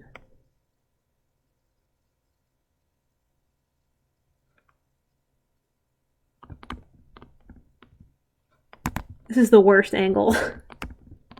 I feel so terrible drawing this. I'm in a figure drawing class right now. We're gonna have nude models, and I'm not excited. Sorry. I don't know how to let YouTube just allow the swears.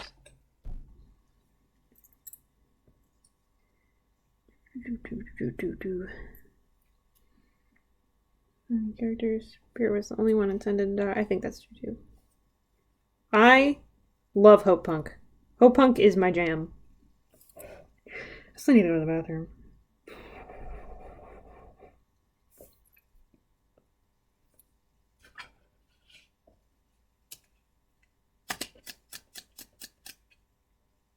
Yeah, like I think that was the time to kill off a main character or a character who is main to that extent.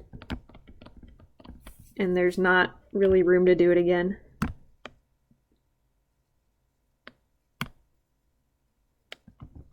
Crow does not count in this, by the way. I think Crow could very much die before the end of the show. I don't want him to.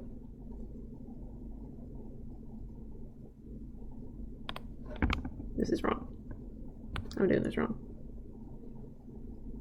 I want Crow to live a long and fulfilling life.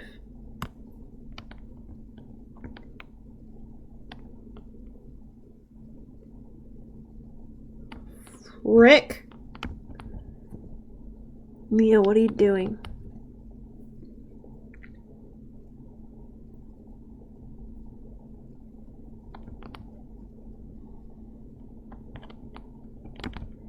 Maybe all I really need is the impression of this twist to be like, yeah, she lands on her feet, and then I can cut to the next angle.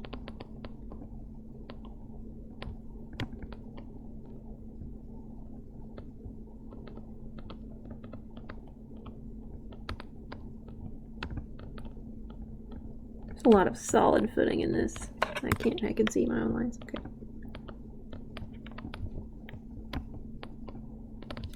That's just wrong. That's wrong. Don't look at that. That was bad.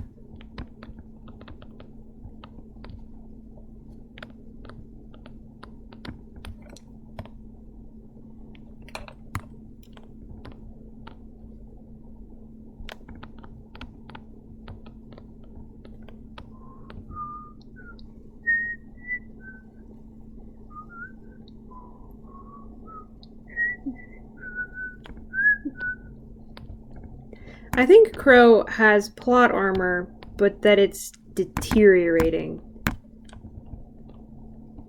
Like, he had the armor to get him through, I think, another volume. And then, I don't know.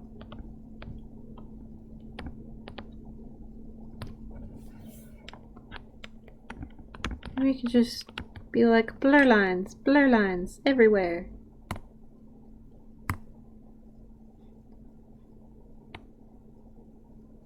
I'm gonna need to be making separate progress GIFs for this shot. Hold on.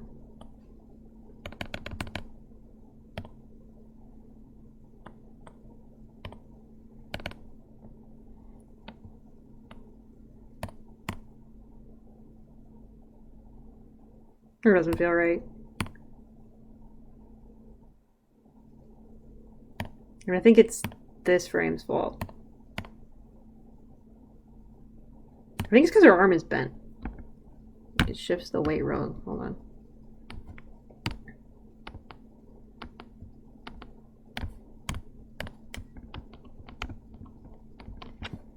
I feel like it shouldn't not be bent. A little bit.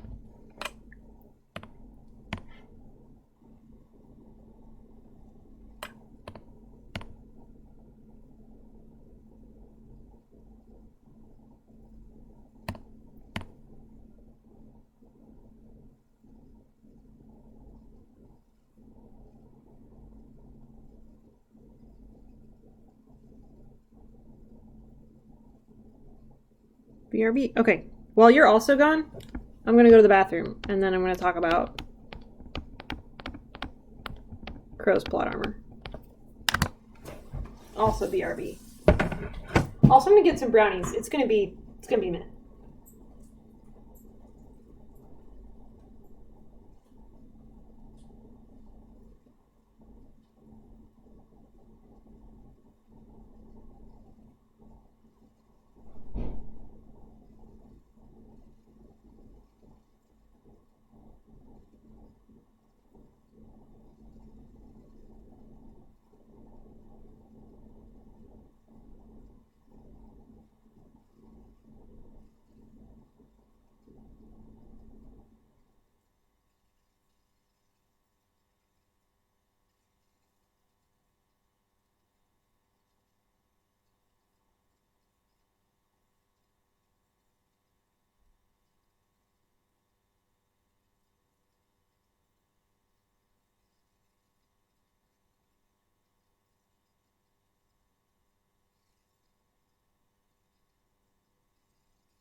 Okay, back.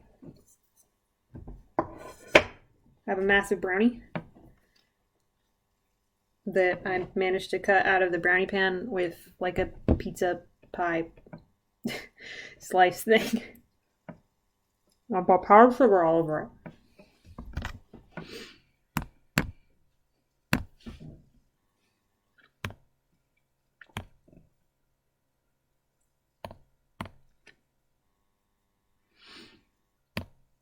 A little bit better.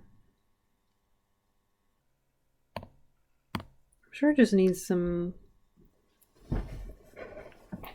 in between type stuff.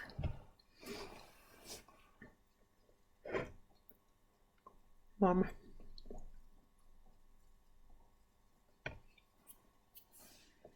Mom.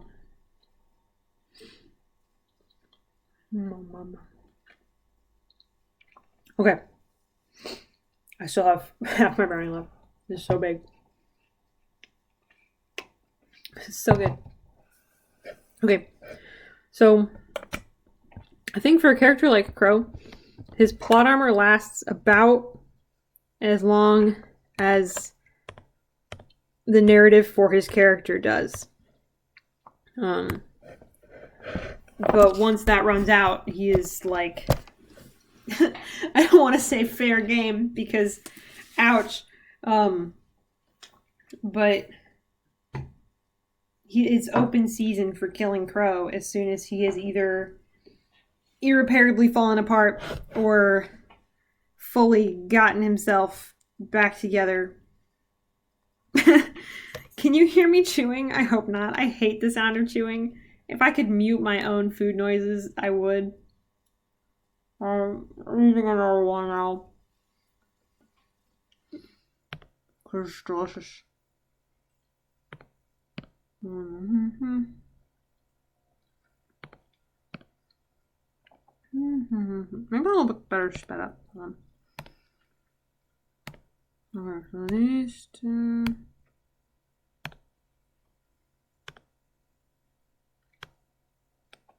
You go right next to each other.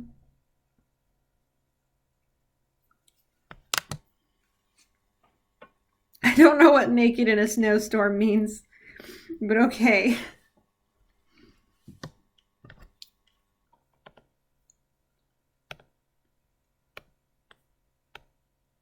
I'm not going to be able to get a good look at this just in Clip Studio because it doesn't.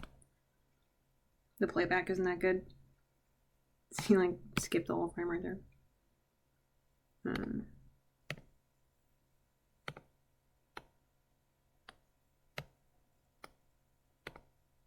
I'll export it here in a second. These right next to each other. Maybe not.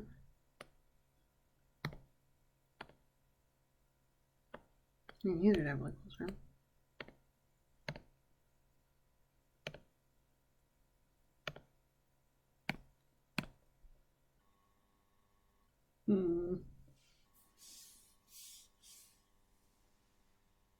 In reference to Crow, that bottom one. Okay.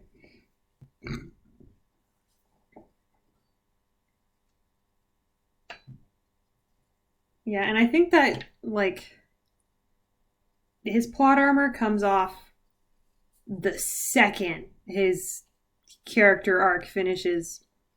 Like, if his character arc is landing a punch on somebody, a meaningful somebody, then, like, the second that punch happens or that assist is given, it is just open season on Crow for death. Just death flags. Swimming in death flags. Covered in them. Drowning in them. I think he's gonna... I don't really know what to look... Okay. Let's export some goodies. Burp. Whip. Keyboard. Dose. Put it back. Is that a blip from Discord? it is, it won't show up to my phone for a minute.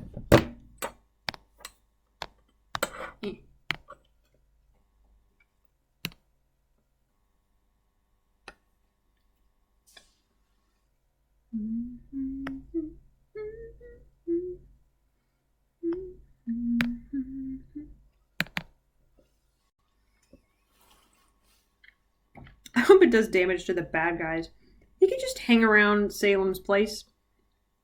That doesn't look so bad. Like in crow form, where they can't catch him. Just inflicting his presence on the world. That's too many frames.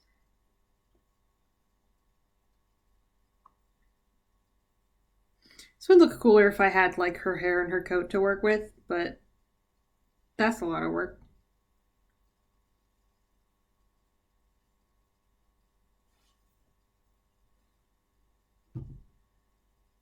Okay, Oscar's arm is doing something weird. Bent, straight, bent. Yeah, that's the problem.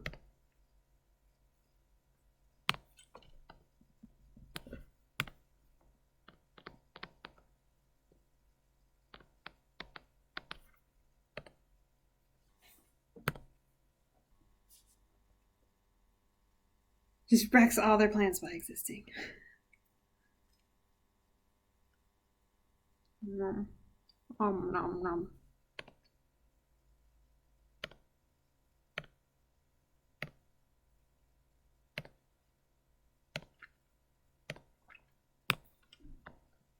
You want to know what I think the actual worst case scenario would be? If everyone's theories turned out to be true. Like, first you get Oscar to go back in time somehow. Honestly, I don't think that's going to happen. Like, if Oscar has a time semblance, I can't imagine it working for more than a few minutes. Because otherwise, that's horrifically overpowered for a character that is also set up to get magic powers. And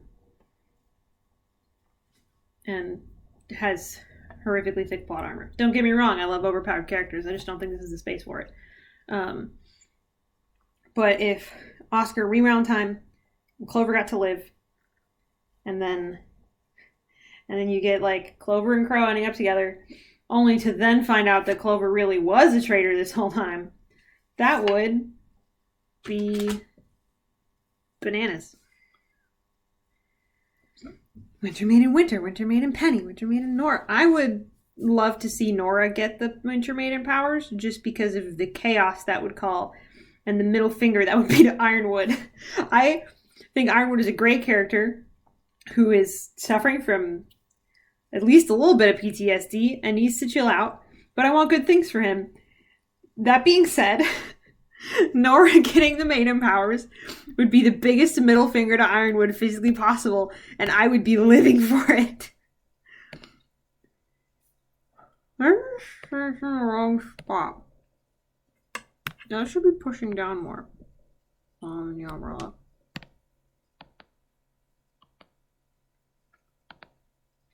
Just a little bit.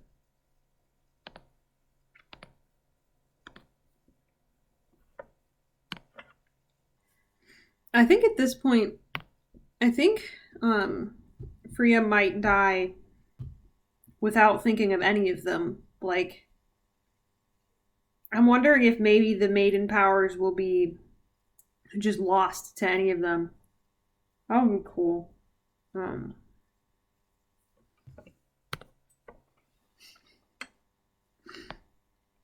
It just ends up being Nora. I feel like it would be really hard on Winter to have someone else get it after she spent all this time processing, accepting that destiny and making it her own, even though someone else put her in that position. Or maybe.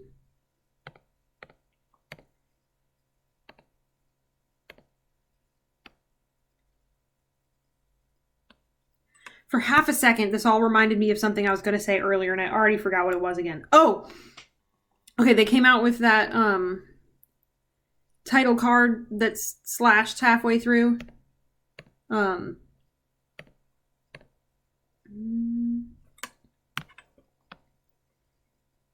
And that Kaito Dan suggested that maybe it's not that Blake or anyone is going to get hurt, but that the team is going to get split up at the end of the volume. So like maybe, so that made me think maybe Ironwood will succeed, but half the team or like half the cast will get left behind on the ground, while half the cast ends up stuck on Atlas. Oh, neat.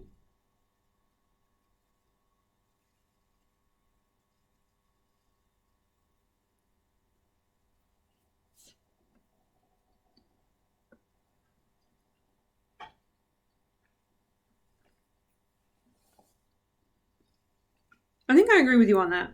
I don't want Winter to die, but I also don't really want her to be the Winter Maiden. Maybe partially because her name is just too obvious. I think what I really meant was that if someone else is going to get the Winter Maiden powers, I don't want it to be anyone in the main cast. I think Penny getting it would be cool. But like putting them in a place where Winter has to look at that a lot and think that this is something that she failed, I don't really want that for her. Bumblebee immediately happens because they've had time alone all season. They've done nothing but hang out. Alpine. I really hope they go with the name Alpine. It's a tree. It works. It's the order they are in the opening. Anyway, Alpine though, so wouldn't that mean Blake King and Alpine will get stuck? I was thinking that if any characters were going to get stuck with Ironwood, Ruby and Oscar would be definites. Like, I don't know what the heck is going to happen in the last episode, but if some of them, I don't know, went to try and go get something on the... I don't know how they would end up on the ground, I guess is the problem that I'm having. But if anyone was going to end up, like, in the vault when Ironwood is about to do it, one of them would definitely be Oscar. That just makes sense to me. And then Ruby is the main character, so it makes sense if she was there.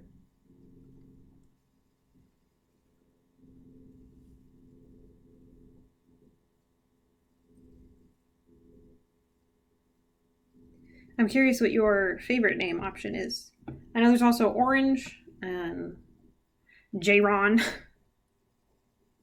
They could also just fall. Just fall off. I've been waiting for someone to fall off, I guess. I hadn't really realized that till now. Big floating thing in the sky. I mean, maybe there's a hard light shield around it that makes that hard. That would make sense for them to have a hard light shield around it, I guess. That would certainly be the safe thing. I feel like that needs another... Maybe it doesn't. Let's find out.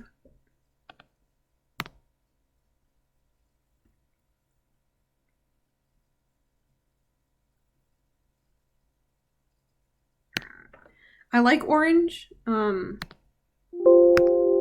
but John is the leader. And that's what...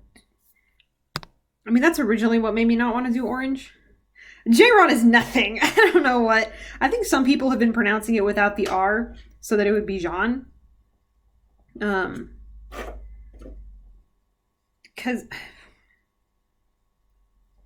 like, Ruby kind of finagles that rule a little bit by pronouncing the W like a U. But I think what sold me on Alpine was the whole tree thing. That, like, it's another tree. Like Juniper was a tree.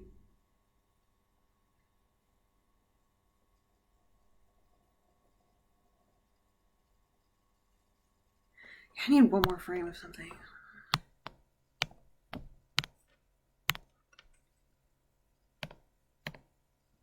It's not that.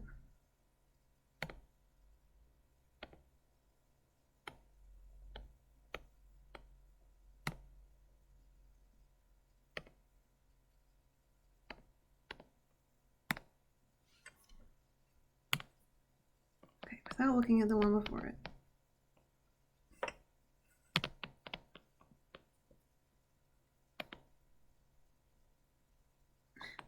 Problem is that, like, I know her leg is going to be bent up here so that she can be stable, having the other one be way far back. And then there's, like, a rib cage and some shoulders in here with some radical foreshortening. And then there's her arm. Here's her head. And the hair would be, like, all up over the place.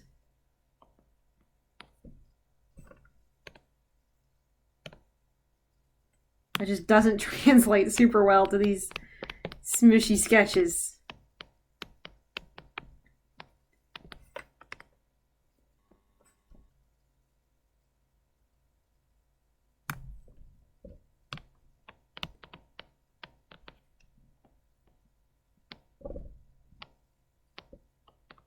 This is hella exaggerated foreshortening, so.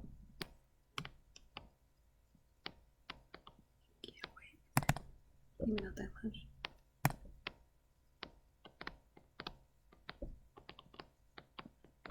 No one's gonna see this frame for more than like a fraction of a second. Oh, I missed a lot.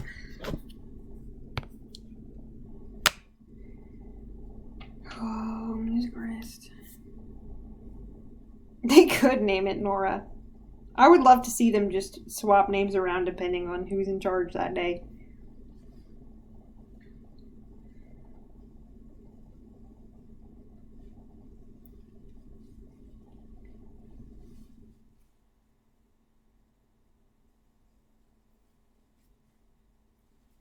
I would adore a scene with them trying to come up with a name like they did for Junior Ranger. With them like popping the letters around. I've imagined, most of the time I imagine it in like, it's just Jean, Ren, and Nora having that conversation because they want to like formally friend-vite Oscar to the team. And they want to, like, have a name ready for when they ask him.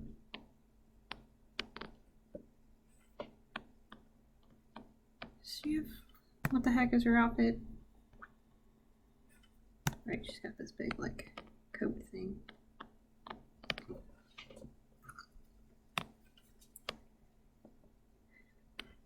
Whether or not they have clothes in any single frame depends entirely on my convenience.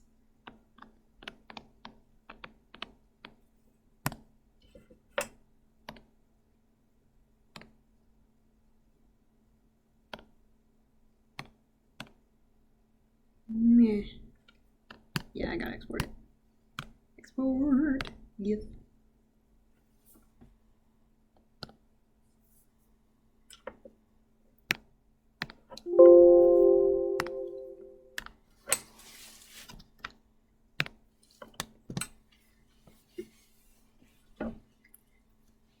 It's so wholesome. Listen, if Rooster Teeth doesn't write the scene, I'll do it. My first idea for it, or some of my earlier ideas, had it with them like in their dorm room, and then after they made it official with each other, they like wrote it on the door. Like I would imagine that there'd be little team name plaques on all the doors. Or if there's not, there should be. This is not... Oh, did I type the wrong one? Hold on. No, come back. I did. I think I did.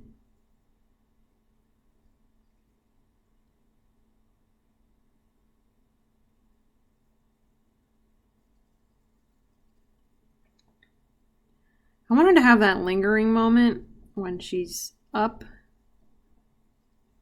Because she has a lot of those. But since Oscar's controlling the swing, I don't think that really fits.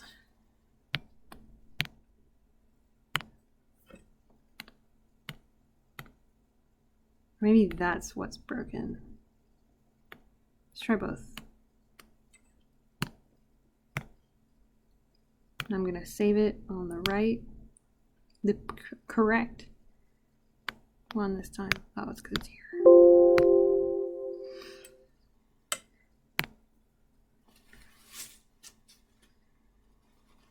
so much food. I aim to provide.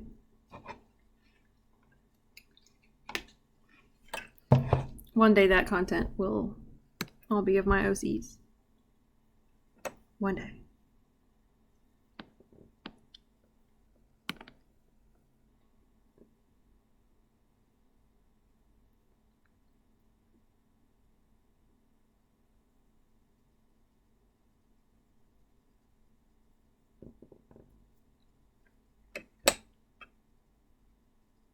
Not sure.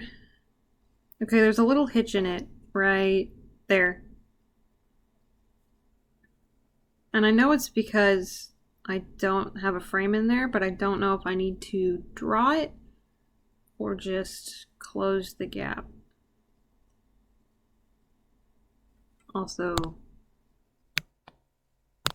that last swing to that last pose is wanting.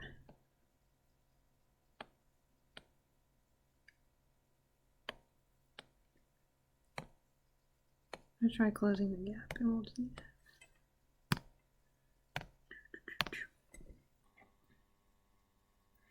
I found my OCs! My OCs! Look at my babies. I'm gonna, I've been working on that comic. But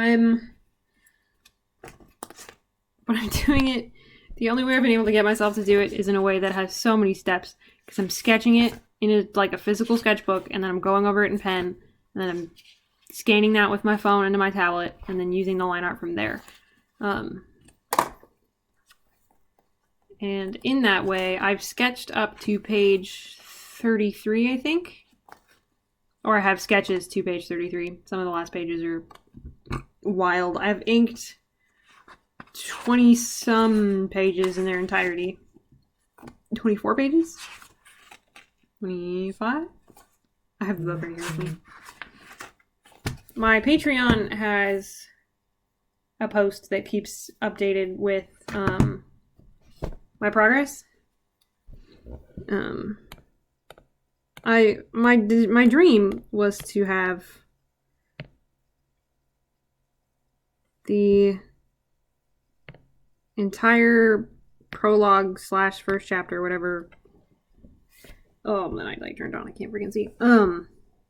To have that finished before posting anything, so that I'd have a lot of backups. There's a screen snip button right here. I have to play with that later. Oh, now it's all bluer and I can't see. What is happening here?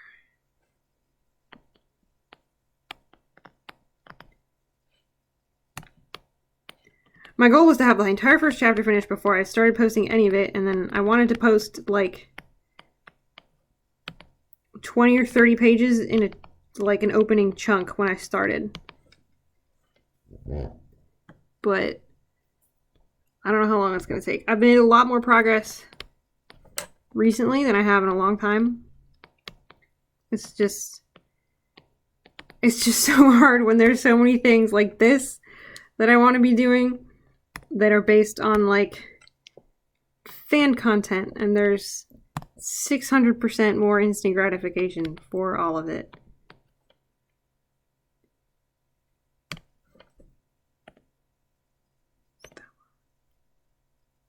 I think that's just in the wrong spot.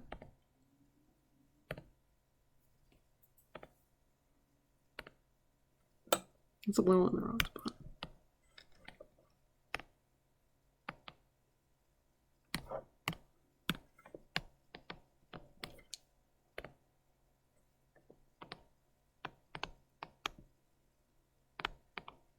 Hair.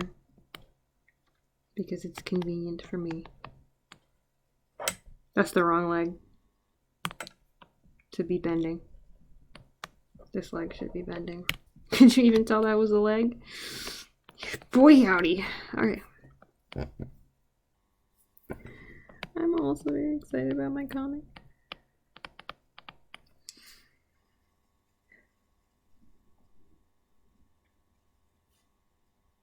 Thank you. It's gone through quite a few iterations, but I feel really solid about the one right now.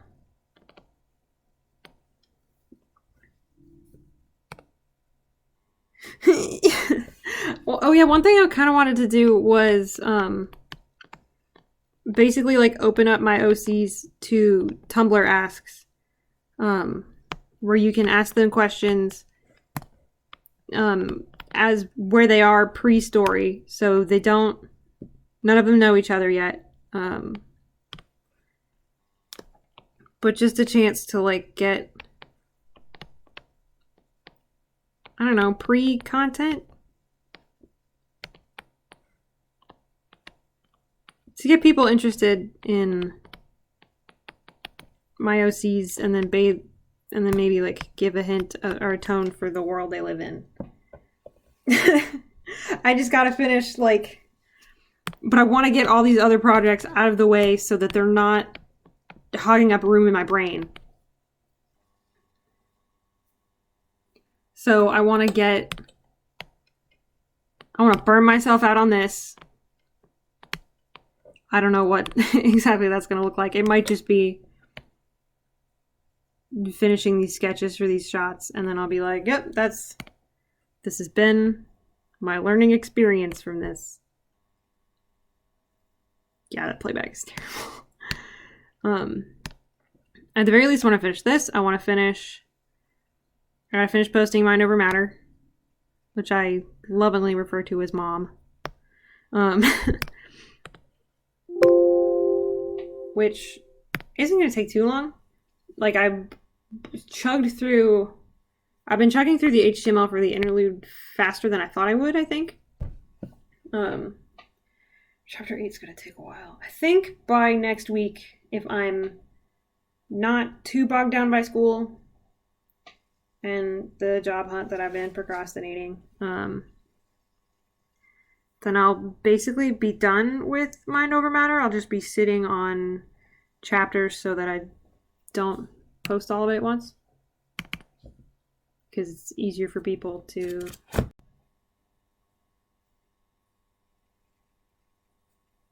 be able to read and then digest a bit and then read a bit more. Although I know some people have just binged it. One of my favorite comments on chapter 7 is they found the fic in the morning, and they're like, oh cool, I'll read a bit of this before I start my day, and then it cuts to them at lunch and they finish chapter 7 and they're like, oh no. Okay, it doesn't help me. Her entire leg slides out of frame. I hate this last frame because it says what I want it to, but not the way that I want it to. Really odd question. Yes. She is albino. You did spell it right. Her name is pronounced Whiska.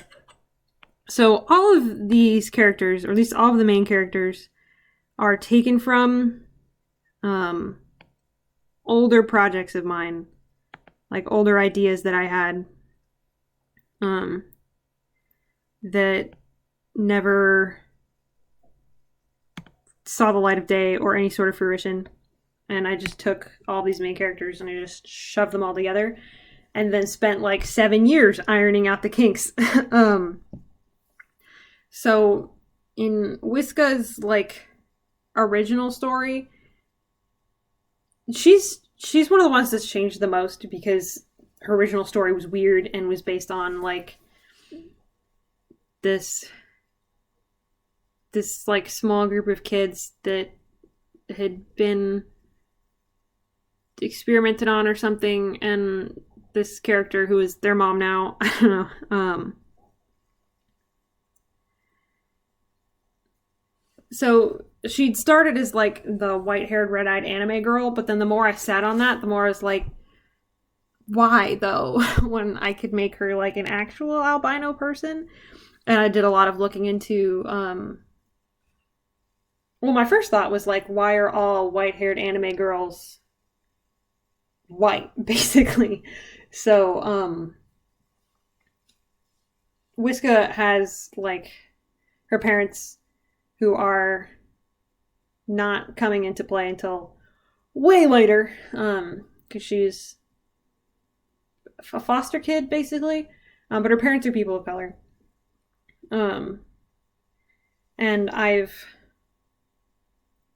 struggled a lot with working with that and working with her, like, every single main character is a little bit of a chosen one, but I don't want her to feel like she's albino because she's the chosen one. But then I've also been looking into a lot of stuff, like she always wears long sleeve shirts and tights and pretty much covers as much skin as possible because she's really susceptible to sunburn. I keep forgetting to draw her with them, but she doesn't start with them, but she gets glasses because her eyesight is terrible. So it's not going to be like the focus of her character, but I wanted it to be something that was maybe a bit more authentic, that people who have albinism can maybe relate to a little bit. And I can't do it perfectly because I'm not albino. I don't know anybody who is, but I thought it was worth trying. I am really happy about it. And I was, oh, I gotta back up a little bit. She did not be albino. She had like white hair and she was like, but why though? Right? Like, why do they have white hair? With Weiss, she lives in an anime world.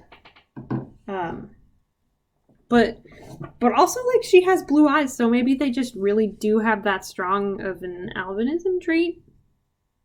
I hadn't thought about that. Weiss was always just a white-haired anime girl to me, I guess. I didn't think that much into it. Should someone that for what I'm saying? Burp again.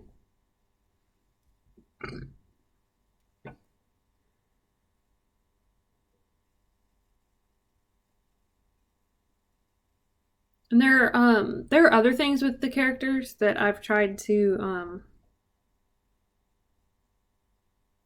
yeah, see, now I'm also starting to just headcanon Weiss as albino. Like, let's talk about that. Let's get into that. Basically, now in any AU that I put her in, she will have those kind of things. Like, maybe she wears contacts because eyesight is a big problem for a good amount of albino people, or like sunburning. What was the thing? Yeah, there's a number of things like that for the characters that I'd actually started watching the reactor that I found today. Was like initially referring to Weiss as the albino brat, or something like that, which I don't think is the best way to refer to a person. But it was also the first time I'd really heard reference to somebody calling her albino. I think some of that is because the reactor has like no experience with anime. Like, he was talking about how he heard that every season has a different opening song, and I'm like, oh man, he really hasn't watched anime. So he doesn't know about the whole white-haired anime girl thing, which is what I didn't think about a lot. White hair, blue eyes? No, yeah, it's perfect. I think it's because there's this pretty... I'm not an expert, but there's like the misleading thought of that, like, albino people have red eyes. Like, that's not really true. I don't want to say that no albino person has red eyes, because, like, I know a lot of albino animals do. I've seen pictures of that. I feel like I've seen a picture of an albino person with like reddish eyes, but it's not like anime white hair, red eyes. So yeah, I changed Whiska's eyes to blue. One of the other happy decisions that I made for her character was curling her hair, and some of that was because I kept seeing Zendaya's hair in the Spider-Man movies and just loving it. So I kind of aimed for that sort of texture there, or a little bit off that mark, but I wanted it to be able to move.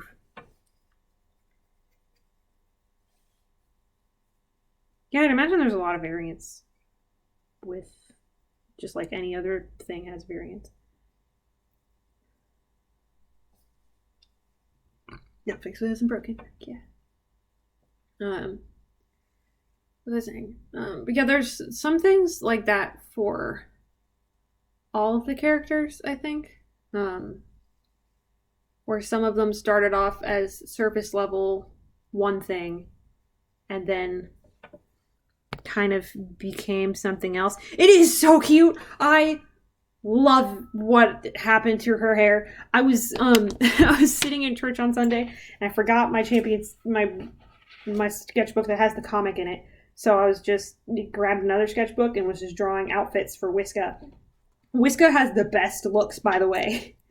And so I've got one where she like puts it in pigtails, and there's another one with the braid. She is the cutest thing. She is just rocking it. She knows it. She's great. I love her. I think she's my extrovert. She's definitely the extrovert. I mean, there's multiple extroverts, but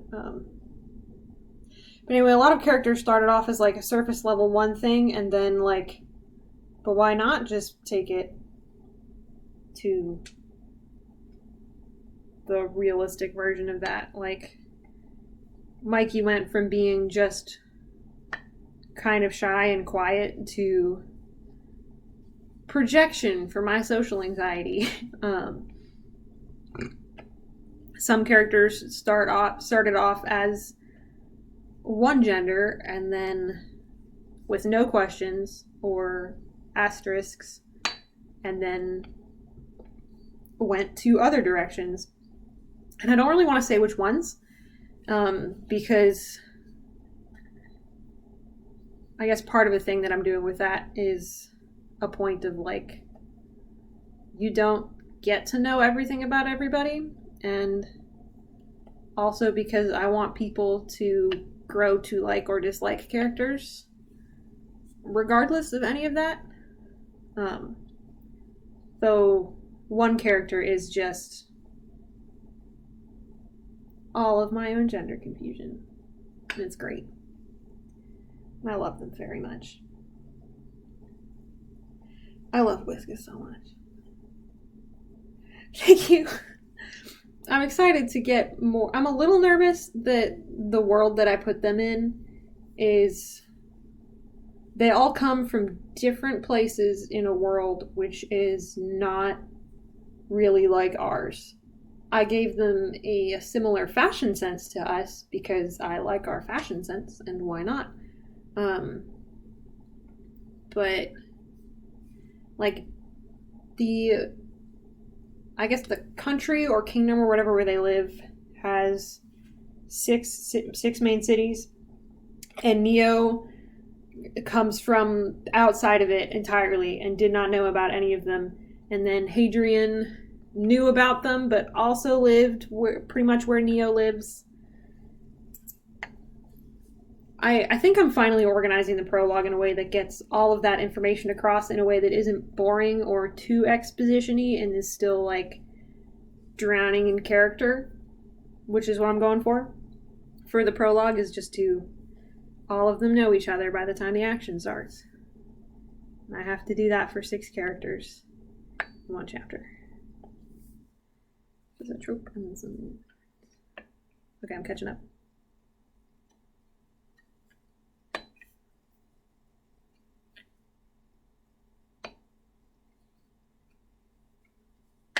Oh yeah, I mean, Mikey was white. If that tells you anything about how far these characters have shifted. Neo was blue. And there are still going to be some characters that are not what we would consider typical human skin tone range. There's this idea that I really like of a fantasy world evolving from a world kind of like our own. So there is...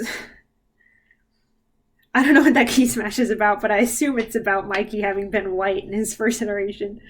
I don't remember why or how that changed. I think it was just like the moment you realize that,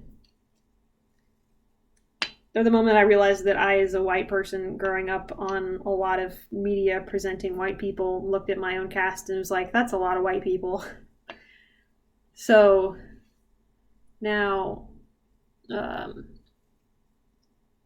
Hadrian's still white. Red is actually part Asian. I slightly based her appearance on one of my friends. Her siblings have black hair, but she's got red hair. My friend, just like my friend. Yeah, she was blue. Neo was. Okay, Neo's original iteration of her character, one of my stories, was based off of my Gaia Online character, who was like a dark elf or something. So she was blue. And then I was like, that feels a little too wild, because I was going to have her running around in... So there's kind of elves, but not really. They're not considered a separate race. They're just humans with ears that are pointier, some eyes and noses that are kind of pointier, and they're typically taller. But they're going to be like half elf characters. They're all just people. But the implication for me is that I can just have characters that look more different, and also can maybe one day make a spin-off where it is a thing. Should not be white. So just go for it. Do it. Change it. I think I have a sticky note up here. I have a lot of sticky notes on my corkboard. Yeah, it says nothing is sacred. Discard of all trash. And that's about me attempting to write Champion for the last 7 years. It used to be called Tales of the Lost because the idea was that they were all gonna be lost and trying to get home with these random people, but also they're wanted. And they were really originally going to start off way more scattered. And then I was like, or I could just put them all in the same place and get this show on the heckin' road. So that's what I'm doing. And then I'm trapping them in that place for a month and a half. Over the course of a single fast-moving prologue. I'm definitely drawing this part of her umbrella wrong. Like, I'm sure that this is farther up the handle or something.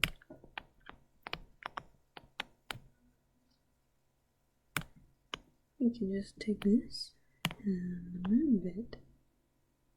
Boom. Fixed it. Problem solved. For some reason, sometimes it thinks your key smashers are squares.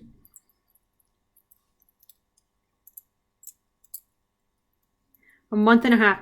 The title of the prologue is 42 days. So, there's magic in this world, but it goes by certain rules. It doesn't typically do much more than, like, Avatar: The Last Airbender style magic. But it's not like fire, earth, water, and air. Like, I kind of get into that as the story goes. But through some means, which none of them understand, they all get teleported to this city, which has no people in it. It's ready to have people in it, but none of one's, like, no one's moved in yet. And then Nick, who was already there, is like, there's no way out of here except the train tunnel. And if you try to go on the train tunnel, you might get smushed. So we can't do that. So we're kind of stuck here, but, you know, train will probably show up in like 2 weeks. And then it takes longer than 2 weeks.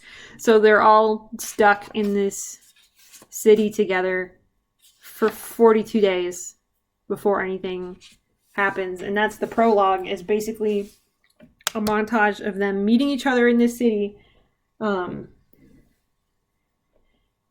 living together in this apartment that they find, and then eventually what leads into them getting out.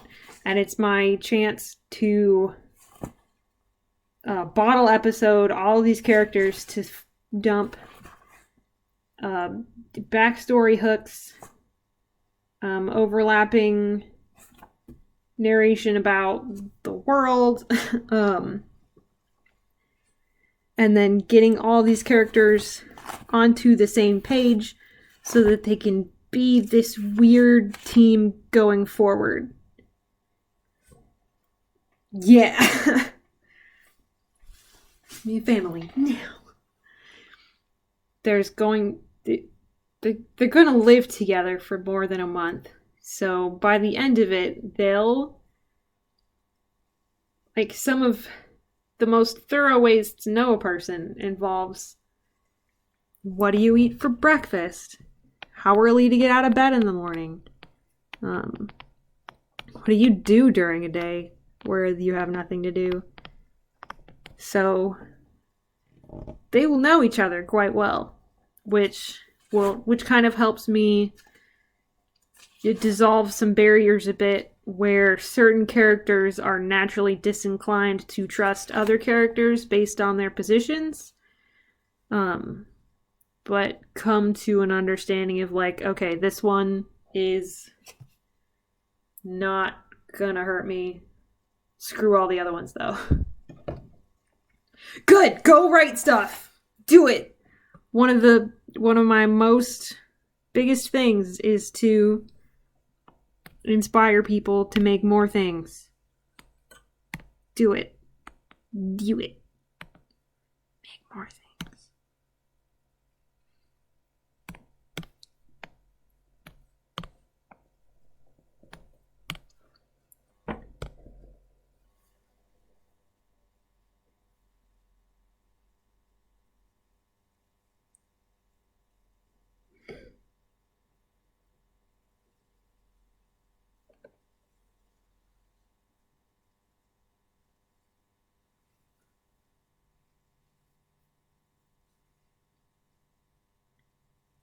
I like me some aliens. I kind of like anything that is like Earth, but 2 steps to the left. Take it back now, y'all. Because I think it's maybe just because it's familiar enough for audiences to relate to right off the bat, but then different enough that you're like, what the heck is going on here? And you can daydream about living in that world instead.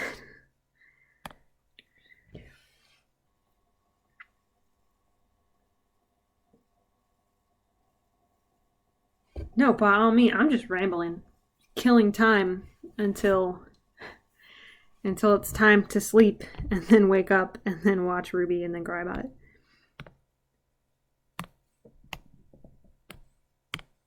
Does this need more than 2 frames?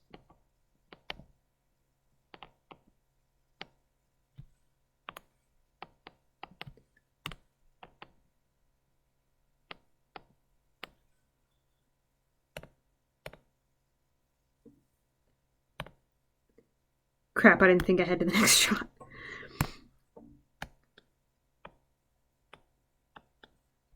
Okay, but I can at least export. Not this time. Slam.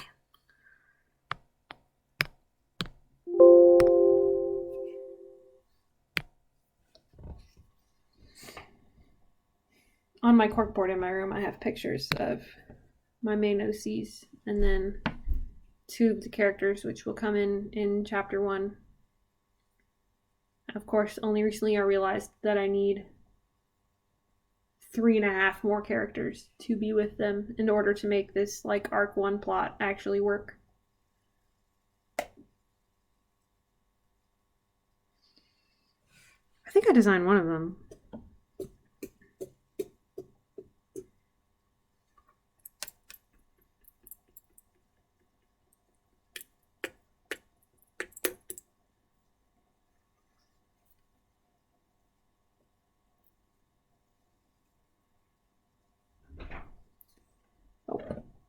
My sister is coming through the door, and I will have to close the room door in a moment.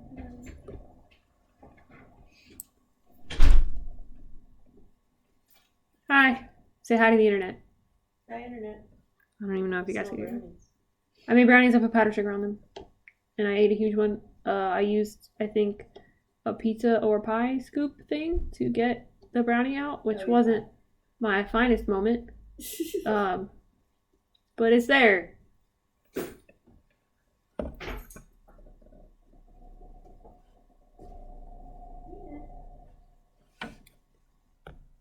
The room I'm in has the door to the room I'm in is right next to the front entrance to the house. I might go close it now because I'm no longer alone. The internet says hi!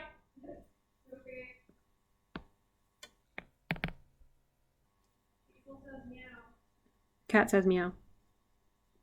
I didn't hear her meow. Oh. I guess I'm in another room.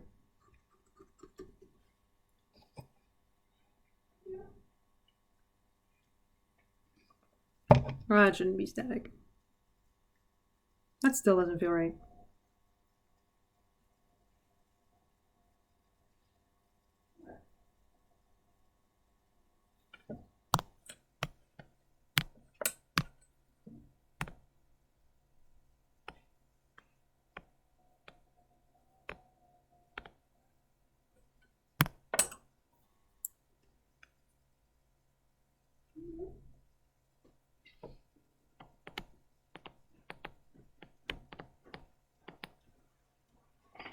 Kitty.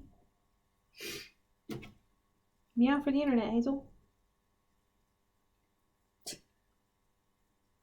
You only meow on your terms. And then you do it a lot. Hazel, the internet says hi. So cute. Licking your lips. What did you eat? They didn't have the smokies that I like at the store today. I was sad.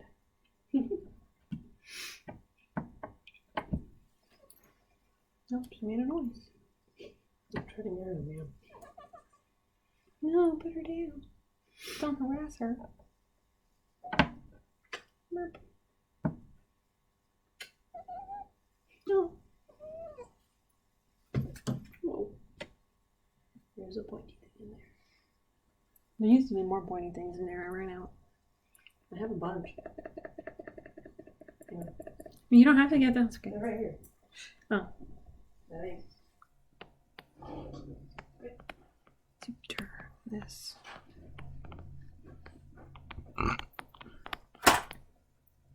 Thank you. I have more push pins now.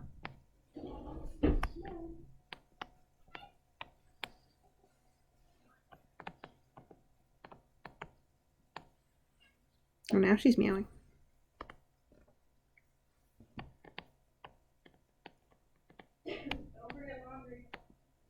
I won't. I'll do it before I go to bed.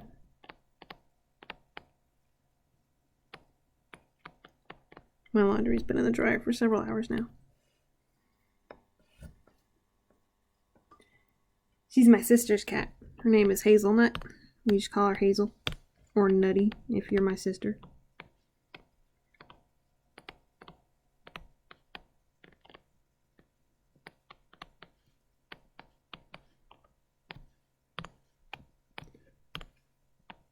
She meows very loud, but only on the untranslatable nebulous thing that is her terms.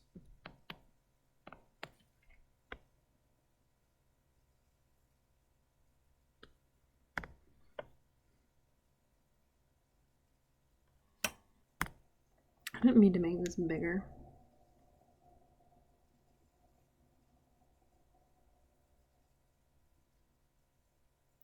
That might be what it needs. I think maybe this frame is unnecessary.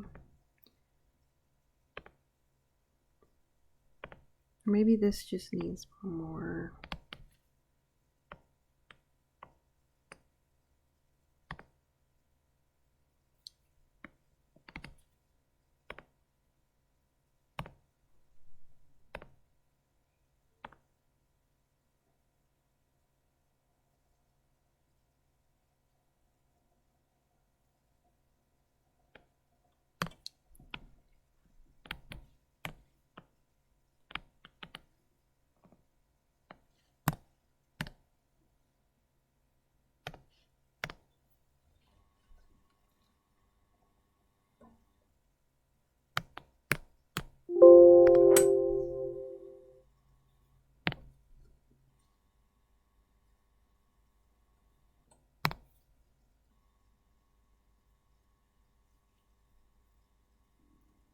naming all of the names. Baxter Avery Pizza Roll is one of the best cat names I have ever read in my entire life.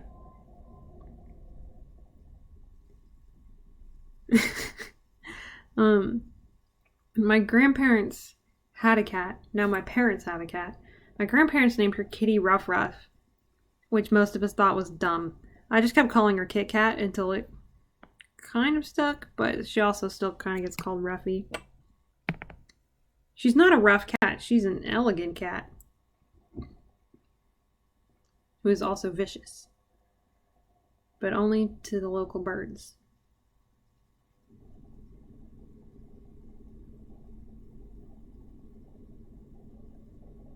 This still feels wrong.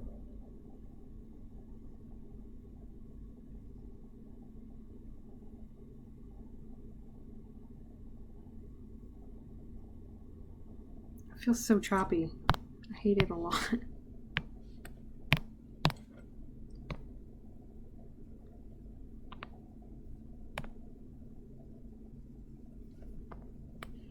Maybe these are just too stiff.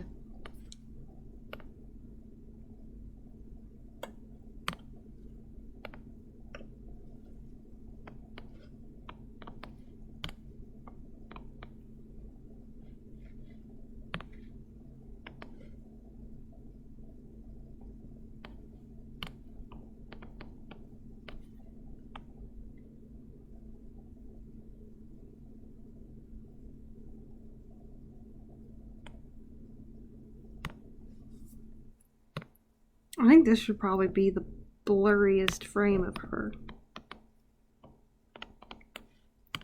I have no idea what the heck direction any of her body parts are moving in.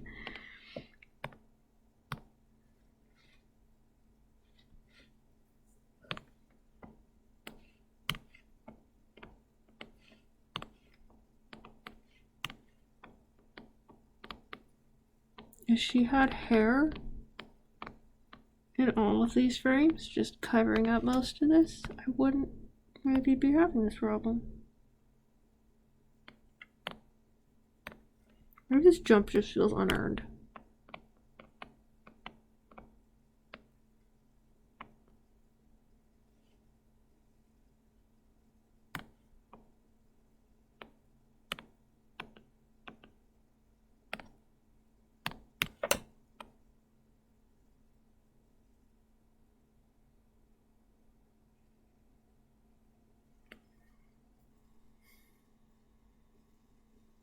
Copper ginger pancakes.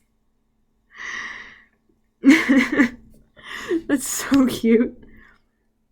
We had some friends once that they got a new cat and they couldn't decide what to name it at first, so they just called it New Cat, but then that stuck, so the cat's name was just New Cat. It was kind of sad, but kind of hilarious. And it's not like the cat knew any better.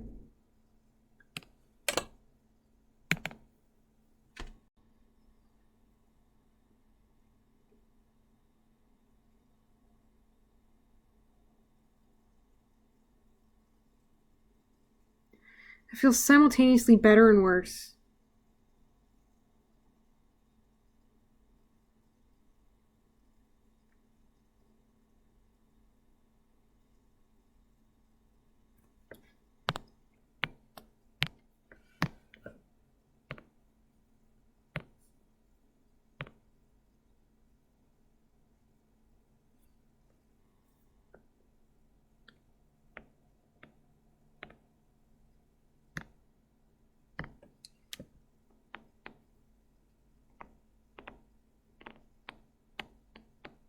Try this.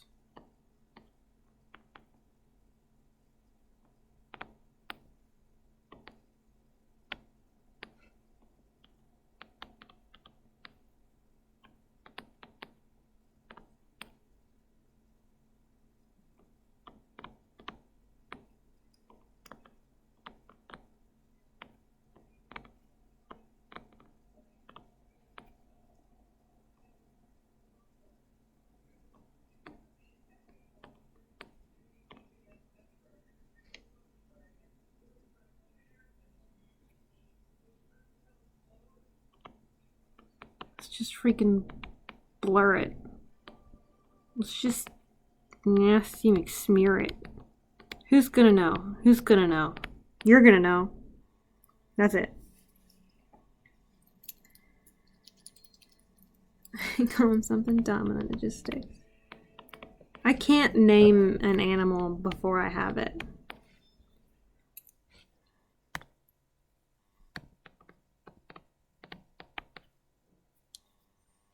I don't think I'll ever have to worry about that for a human. Because if I have kids, I intend to adopt them.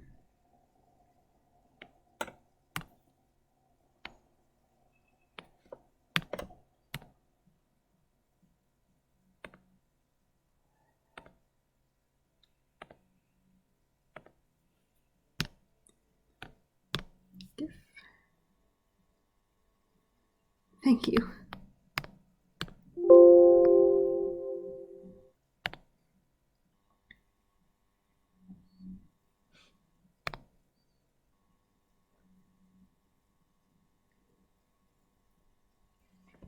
It's just, how could you possibly know if the name is going to work if you don't know them?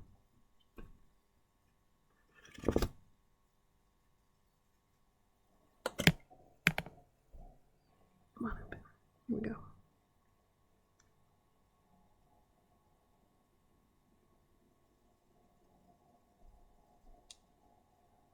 You know what? That feels a lot better.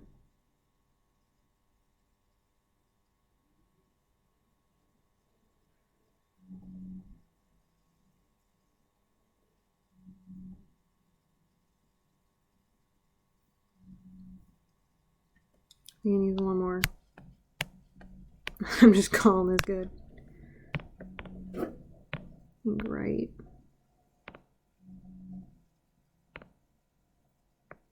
Here, I think. I feel like I'm doing surgery. That's not what I wanted.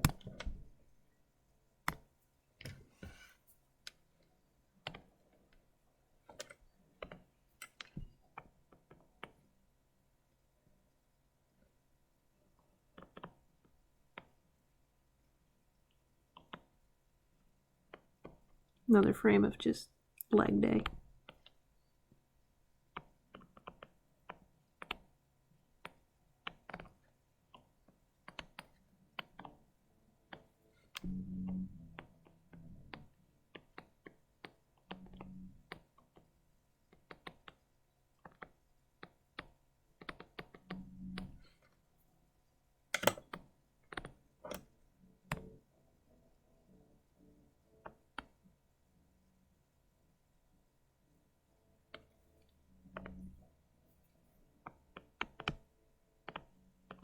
Can I have this be where her hair starts to show up?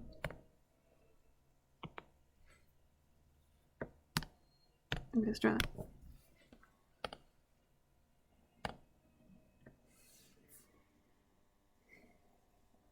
Oh, Shiro.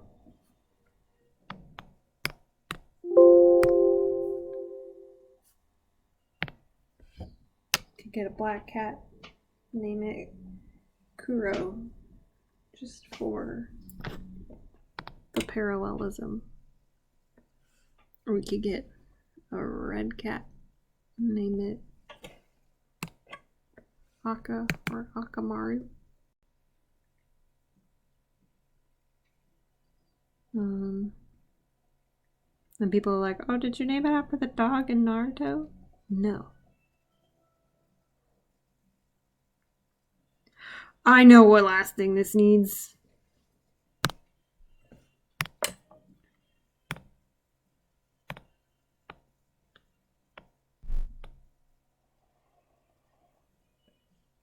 I don't know what my sister is watching, but I knew what that song that was playing was. I don't know why.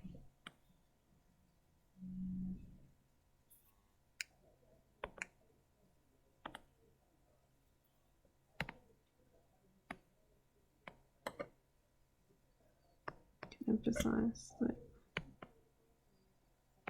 she is stopped, but the camera is kept moving.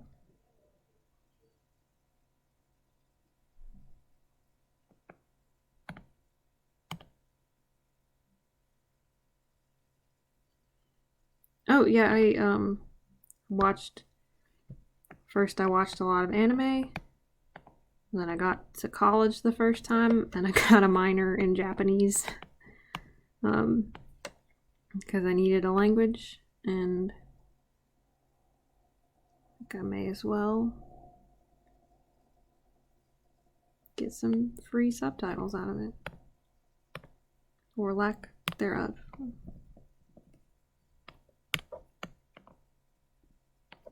Should actually be a bit more leg rotation to this now that we have that time.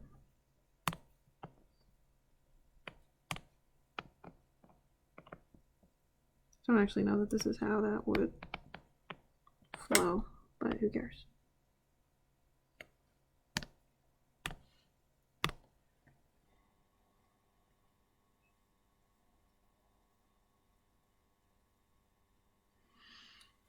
I'm ferociously out of practice though. For a little while last year, I got Duolingo to refresh me a bit. Man, I want to learn ASL. Me and my mom both do, so that when she inevitably goes deaf, we can still understand each other. I gotta sign duck in JSL. I know how to do ASL for bacon. And I think I know my numbers. Okay, let's try this again.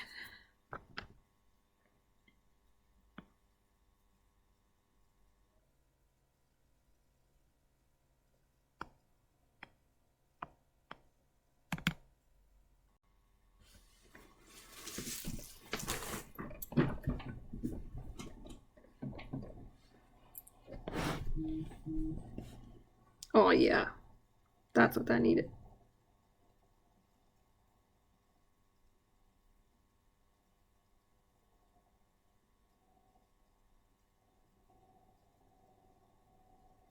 I gotta do something with Oscar's arm though. I think that bend shouldn't, or the straighten shouldn't happen until here.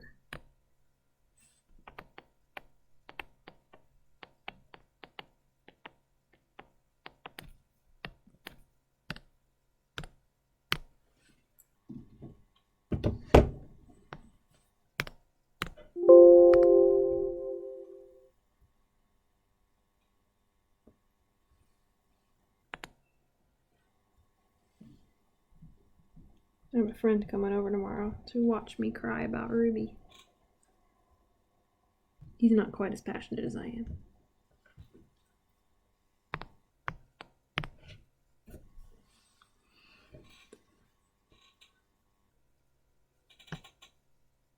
I should save this.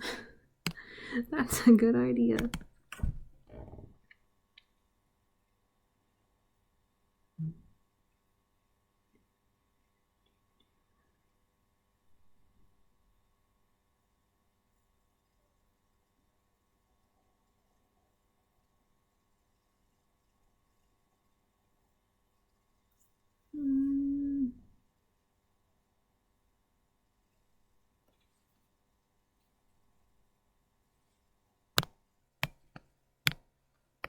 I lied.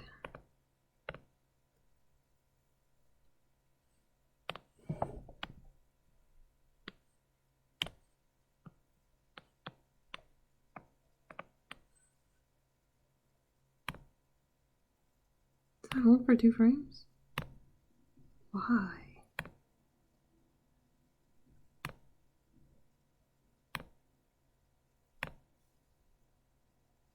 And then why does crap?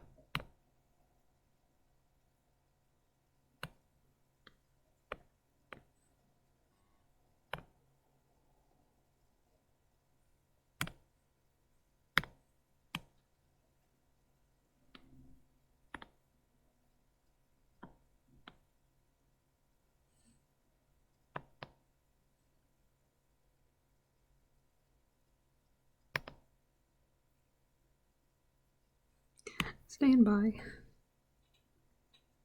Thank you. The odds of it getting beyond this super sketchy face are not high.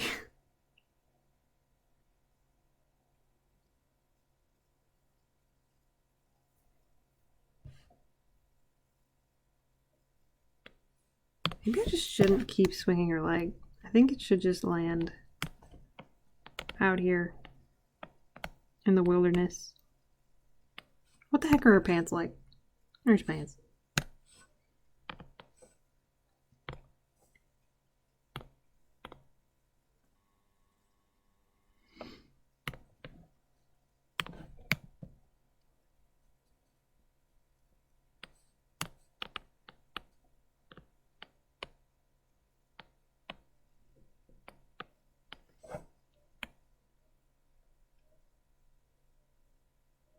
I don't really know what I'm doing. I'm just throwing pictures around. Oh, thank you.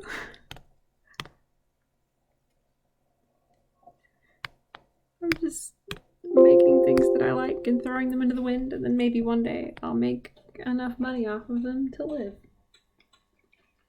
But I'm working on an art education degree, so first I'm gonna get the government to give me the money to live. By teaching the youth of America how to draw their Sonic OCs.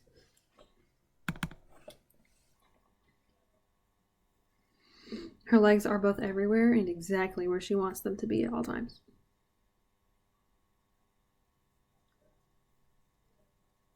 Okay, yeah, I like that better. I'm still not in love with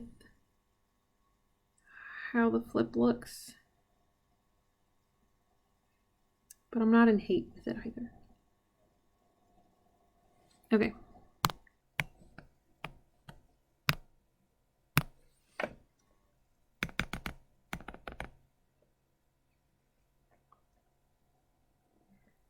I think I'm going to take this much and put it on Twitter just to have something out before the finale comes out at an hour when people might still be awake.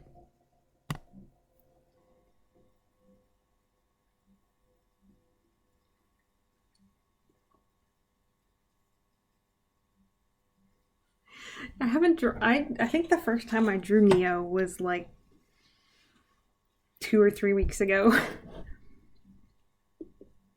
And I think that first time it wasn't even her face.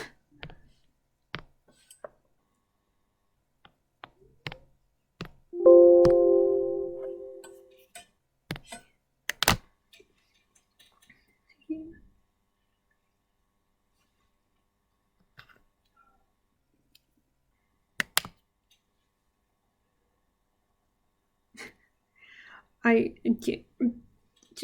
draw the characters that steal my heart. That's honestly the most valid thing. Fan art is just, I love this character, and then the love bleeds out of your hands. Like, I love all the characters in RWBY, like I was saying earlier, but also if you look through my art, it's like, oops, all Oscars.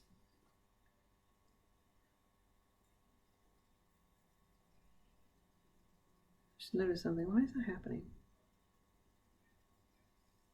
Is that a glitch in the GIF? Okay, it was.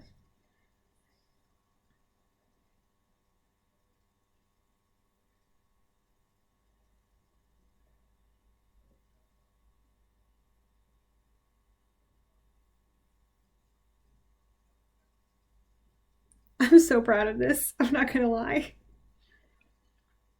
How did I do this? I think I'm gonna scribble one more frame real quick, or 1 or 2 more frames real quick in the slashing, where I kind of left them blank to fill in later, and then I'll post it. Just because those bits feel a little choppy. Because they are choppy. Where was it? There's one here. I thought there was another one.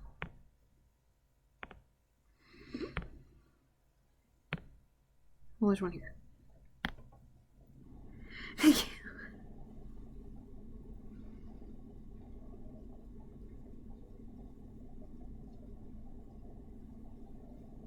Redraw it? I would love to see that. If any character is going to break the fourth wall in this show, it's going to be Neo. Because she can't talk to anybody about the fourth wall. Actually, I guess, well... Okay, Salem had that moment in the Volume 3 finale, which honestly still gives me chills. When she looked directly at the camera, but it's like heavily implied she's talking to Ozpin. Hold on, where are his legs? There's one out here, and then it's back. Okay, so I can just swirl it.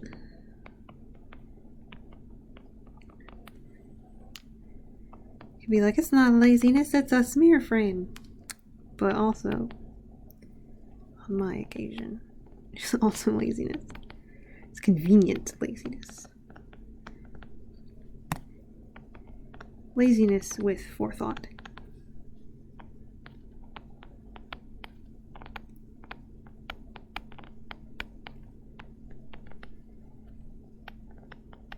So the deal with this frame is it's basically a hold, but the smear that I have on the last frame shouldn't last as long as it does. So it needs another thing. That should work.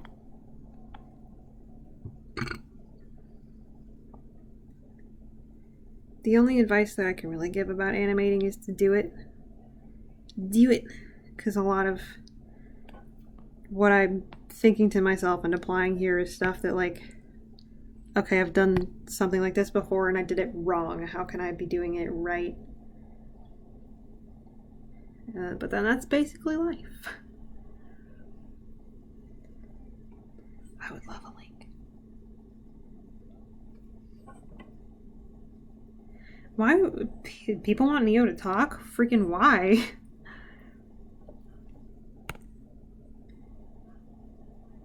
I do want to see it, to be honest. If you don't want to show me, that's okay. I don't want to pressure you into anything. I am just flattered to, more than to make things myself, I think one of my creative passions is to get other people to make things.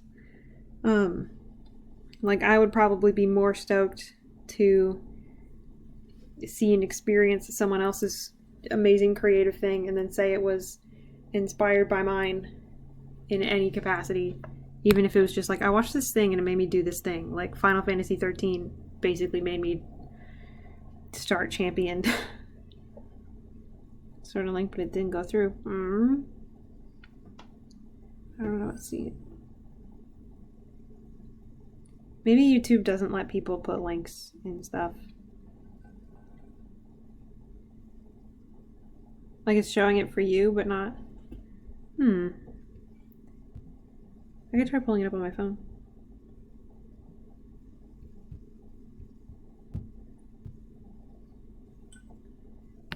I forget if I already did this. I'll just do it again.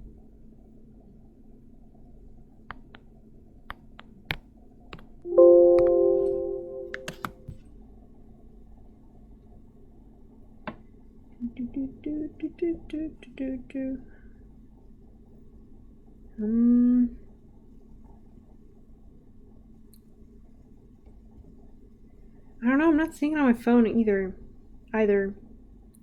Maybe it's that, I can imagine YouTube having blocks for people other than the streamer posting links. Just because I'd imagine it could become a spamming nightmare. Is Murder of Birds still going? Hold on, I'm gonna click on his real quick. He is still going. Okay, he's in the last scene. Or no, he's not. This is when Cinder walks in. There's a... Holy crap.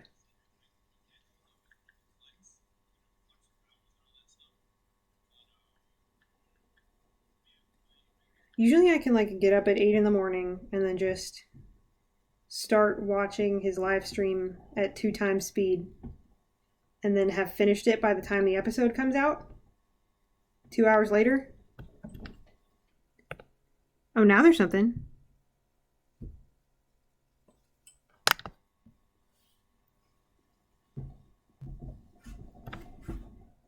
I had him up earlier. I stopped doing it because I was talking to people and it was just kind of distracting. I wasn't really listening and it was glitching a lot on my phone.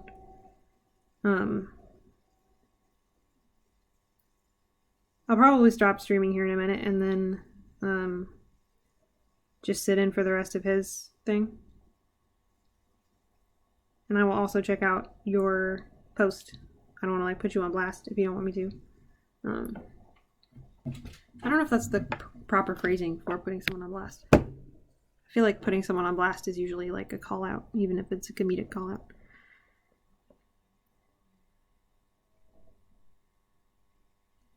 Okay, I have like, it looks like I have the second half of it. Like I have .com/post and all of that, but I don't have the first half. Also, I'm not able to copy comments on my phone, so I'll have to do it after I stop the stream. So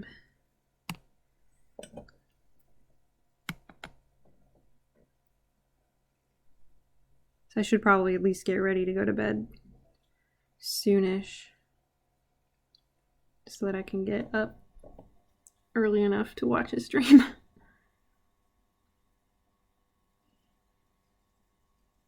I just remembered I wanted to try and put camera work in that first shot. We could do that.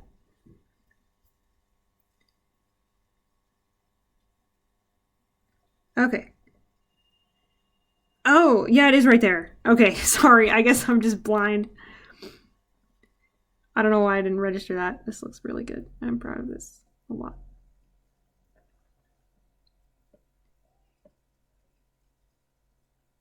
How on earth am I gonna work the camera? Is it still?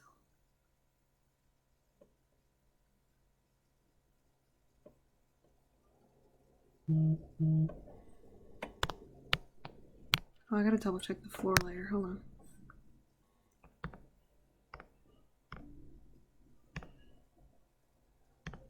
No, it didn't glitch. It's still where it should be.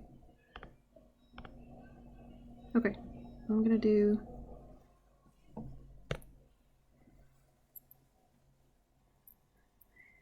Should sleep. Another good percentage of that Discord is people yelling at each other to sleep because at least 2 people live like in Europe and should not be awake sometimes when a bunch of us are on. We're like, go to bed. I mean, like, we don't want them to go to bed because we want to continue enjoying their company, but also go to bed. I gotta remember how to do the camera. Animation layer, 2D camera folder. Okay, now I have to put these guys in here. I think I can just leave the floor where it is. Okay, now we get into some scary territory. Okay. I haven't done this in a while, bear with me. Keyframes.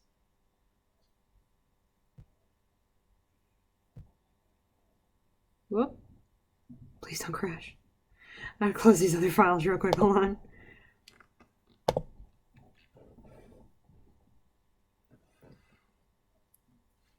I haven't been in a ton of fan discords. I've been in, I guess I haven't been active in a lot of fan discords. There was, I don't know if you were part of that one RVB1 tape versus glue that was up for a while and then got unceremoniously deleted. I think that's where I want that. Okay. I want this. I want that dead center. Whoop! Not what I wanted. Gotta remember our hotkeys.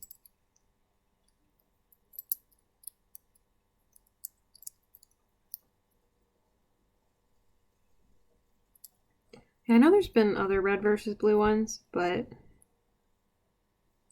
I don't usually hear good things. So I'm in one that is small and not open for invites. It's usually pretty quiet, but maybe with the new season we'll talk a bit more.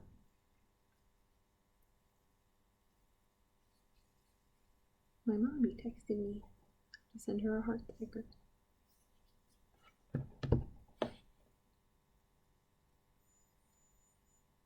I got invited to one, and then I was like, yeah, sure. But then I don't talk in it at all. Okay, where? I gotta remember where the heck the button to move the camera is. Here we go. I wanted to do.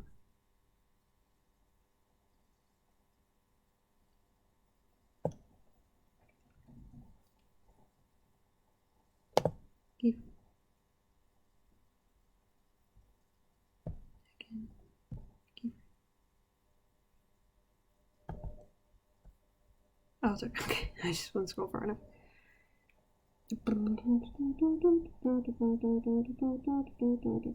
Yeah.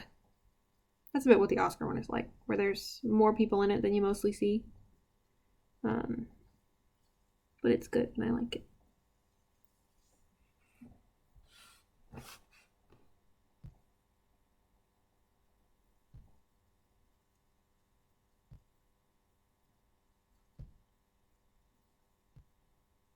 Nice.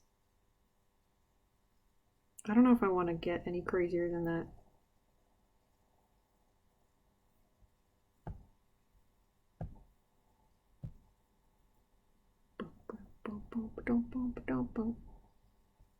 I just realized I still have the crosshairs on.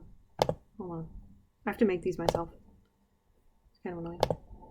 If there is some sort of built-in crosshairs center point feature, I know not of it.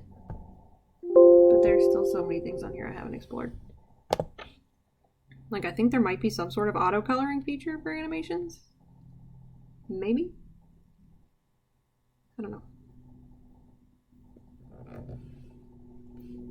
October. That's good. I need something like that. Like the opposite of stuff that gives you social anxiety.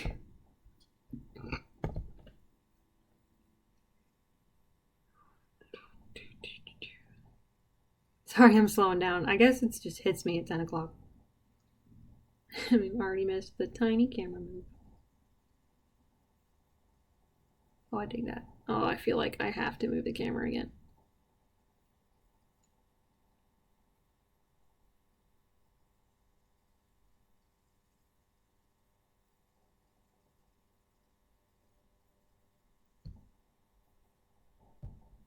I feel like I gotta move it with her back swing.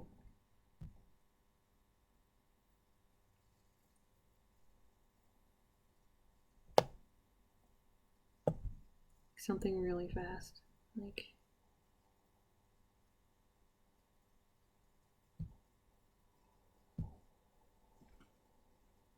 Keep it here.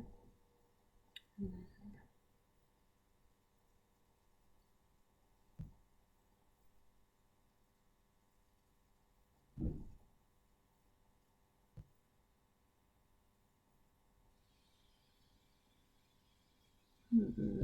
Sorry, I gotta like dig my brain into this for a minute. I just need to move the center to be between them as much as I can.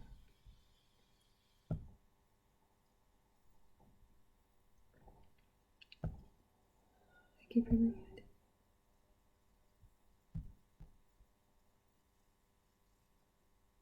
feel like this should float down with it.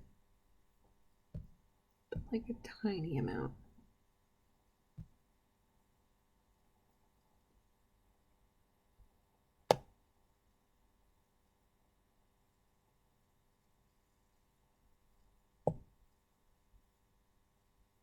Does that automatically keyframe? I think it does.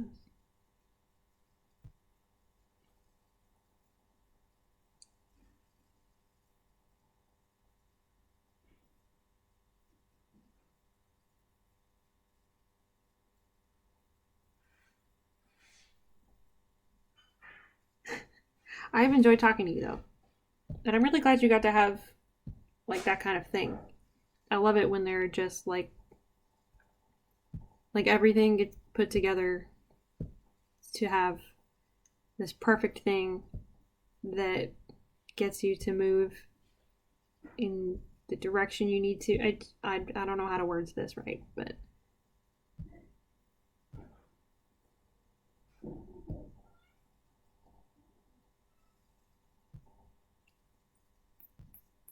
I have the new Porter Robinson song stuck in my head, which is not a bad thing, to be clear.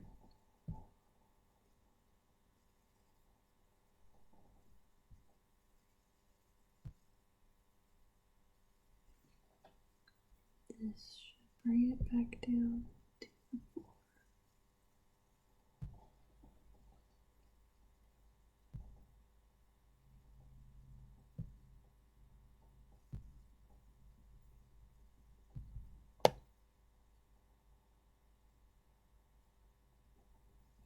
Well, hold on.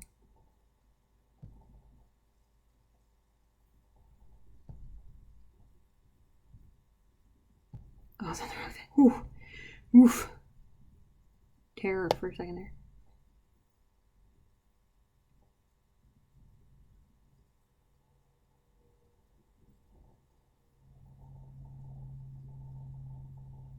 Maybe it shouldn't go all the way back down.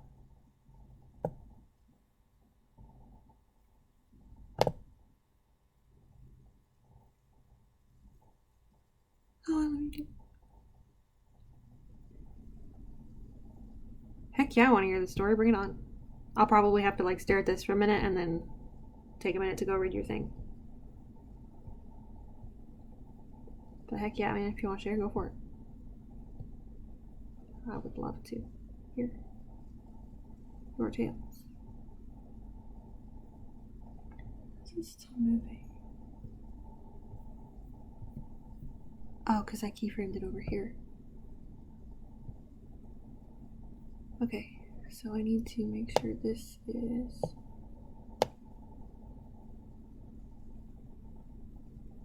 in that middle that I want.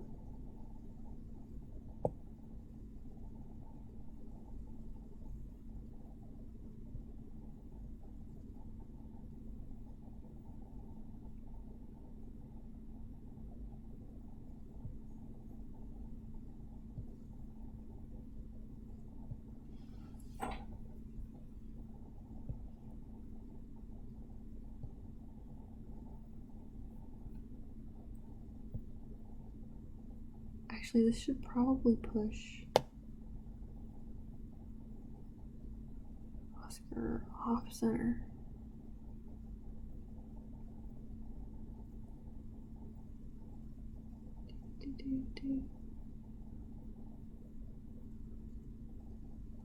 Yeah.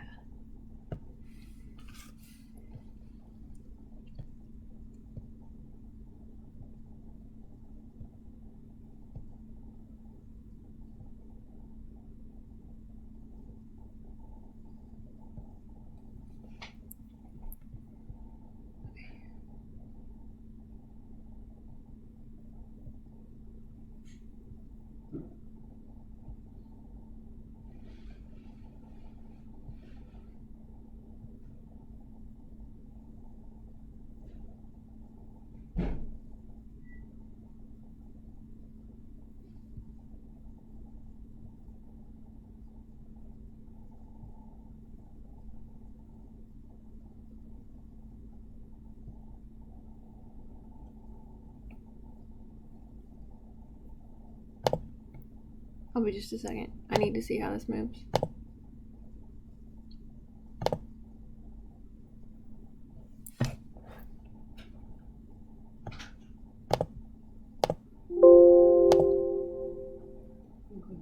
Okay. I'm playing with the camera now. Your hand is so cold. Hi, Internet. Sister says hi. There's like a 10-second delay before the chat would do anything, and she's telling me a story that I'm gonna read in a minute. So cold hand. I'm kind of warm, so sharing the well with my face. I added camera motion, so it's taking 4 times as long to load the GIF now. Huzzah.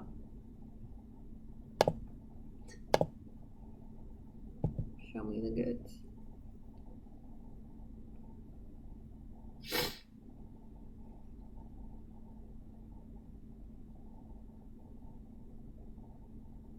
It's too much moving. Hold on, I gotta go back to the first shot. There's where the camera. Okay. Well, that's not bad.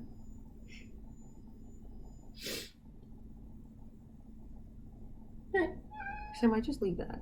She says meow.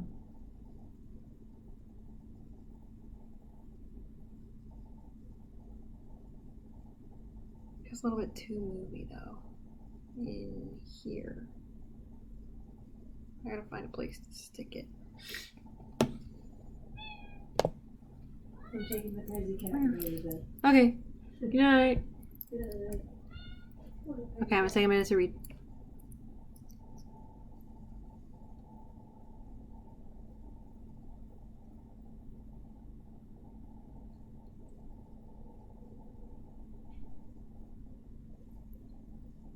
I don't have my pretty. Oh no.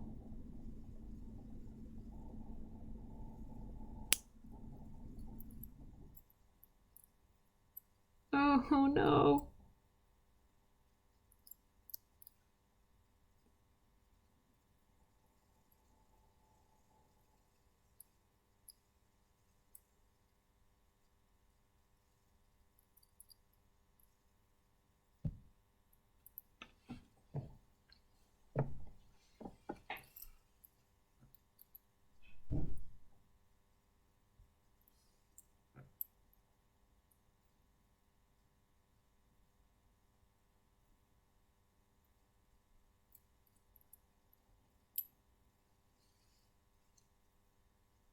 Oh no. I mean, I feel like clearly you were okay. But oh no.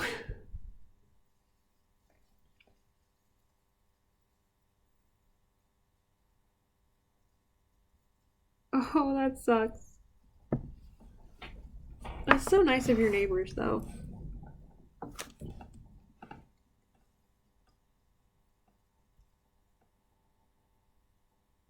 I'm really glad you had good neighbors. I need to find where I needed to stop.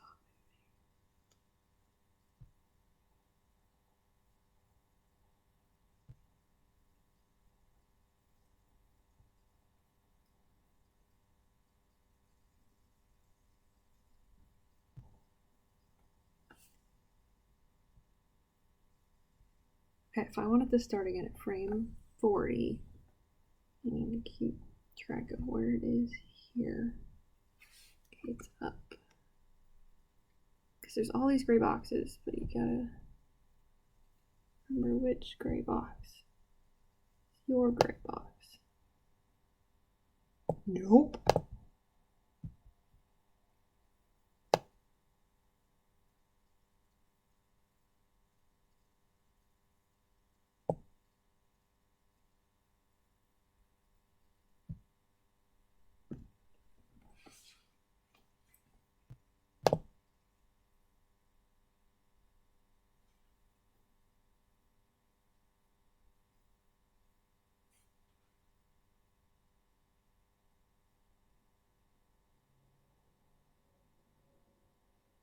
Free tacos.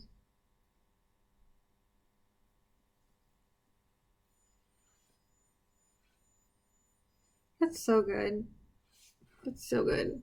I'm so happy for you. I mean, I'm not like it sucks that you had to sleep on your neighbor's couch.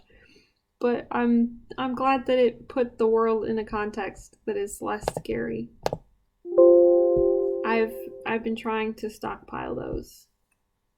Being able to like ask people things and then remember in the future that like, hey, that went pretty good. My body is remembering that I got up at 7 in the morning and it is 10:20 p.m. Oh, no shoes.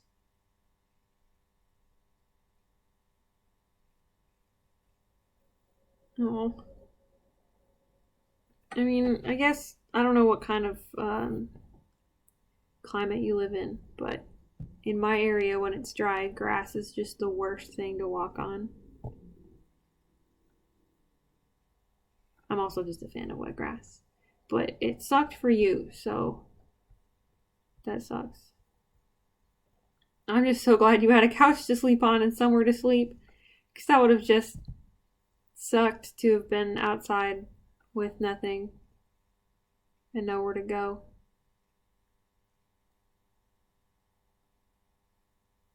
I think that looked better.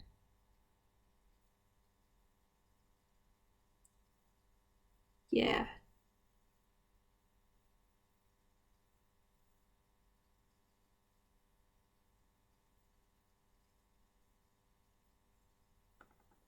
Okay, but now there's another thing that's bugging me.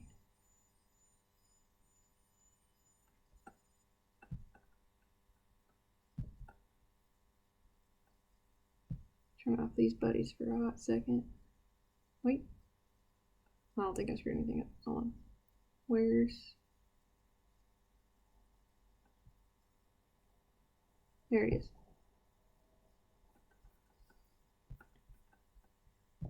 And...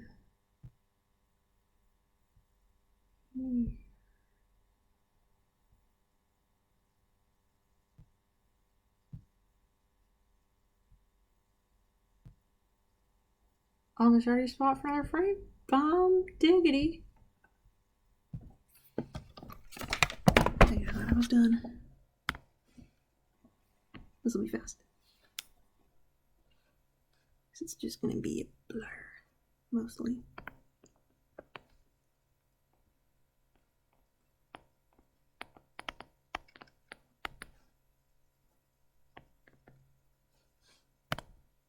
I gotta figure out where body is turning first.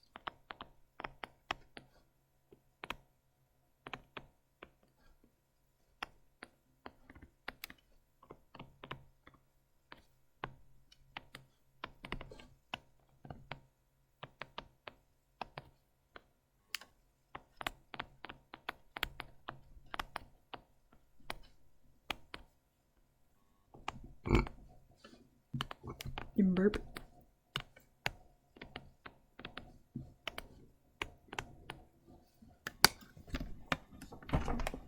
Oh my gosh, there's more people in there now. Hold on. I gotta catch up. I'm not gonna be on that much longer.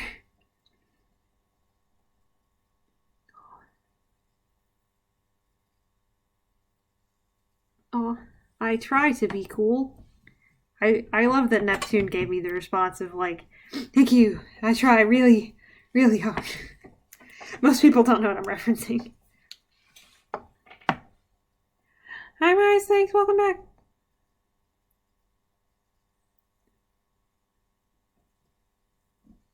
Whoa.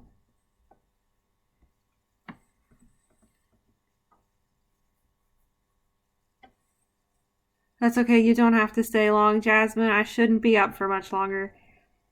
I want to, I love you too. I want to, I'm almost done with this. I was adding another frame where I felt like I needed one. And then you all get to help me post this to Twitter. This one.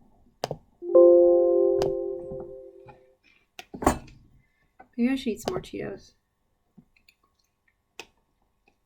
I keep just not eating later at night, and then sometimes I go to bed, and then suddenly I'm really hungry. Like, I have a pantry full of food. This shouldn't be happening.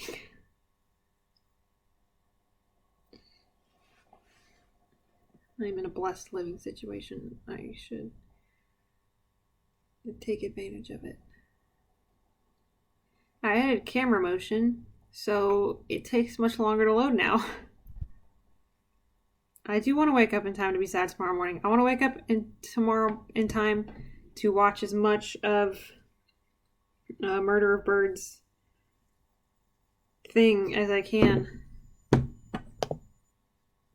I've seen like an hour of it, but I checked like 15 minutes ago and he was still going and he wasn't even on the last scene yet.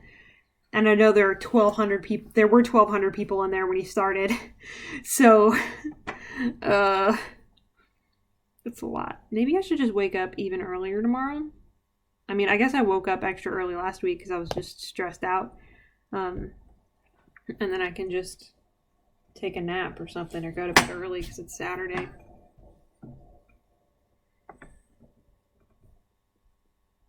I finished loading so I don't have to double up the things. Okay, it's always a little glitchy the first time. Murder Birds is still going. I love that man.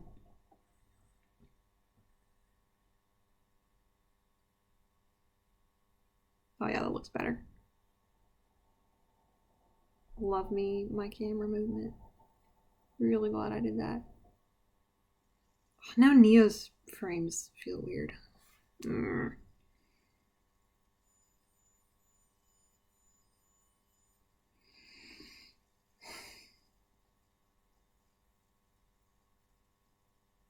Sometimes it feels weird, sometimes it doesn't. That time felt fine. I don't know.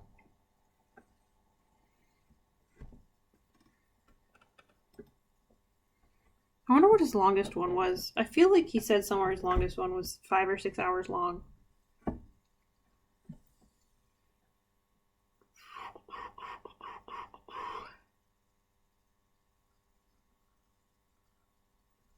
Alright, it's going on Twitter. Let's brainstorm some captions, guys. Here's Twitter. Here, and I'll give you guys space. What do I tweet it? Just Rooster Teeth didn't have time to give it to me, so I'm making it myself. Also, this got a pleasantly surprising amount of traction. I feel like I should change my handle to something on brand, but hip hop piracy is a joke on my real name that a friend of mine in college made that was like the only pun on my name that has made me actually bust out laughing in a long time. Oh, hey, someone's found my other thing.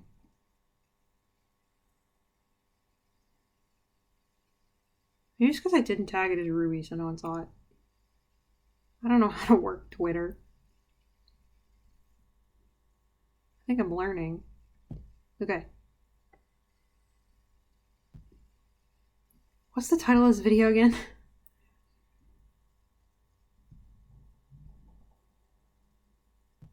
Okay, cool. Can I change the title of this stream midstream? It's banana. I'm not going to, but that's bananas. He didn't give Oscar versus Neo, so I'm giving it to myself. I mean, I want to be politer about it, because Oscar didn't have time to.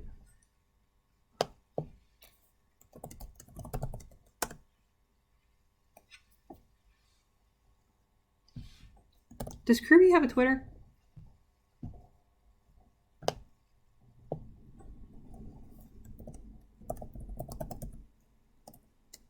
Hold on. Get my way. Like, if I tag official Ruby, would they see it? I see them. It's just Japanese Oscar and Osmond artist, and then Murder Birds.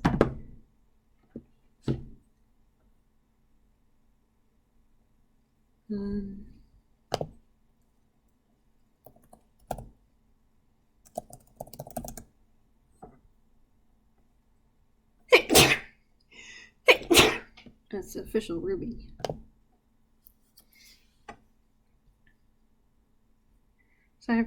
Oh, heck yes, please. Thank you.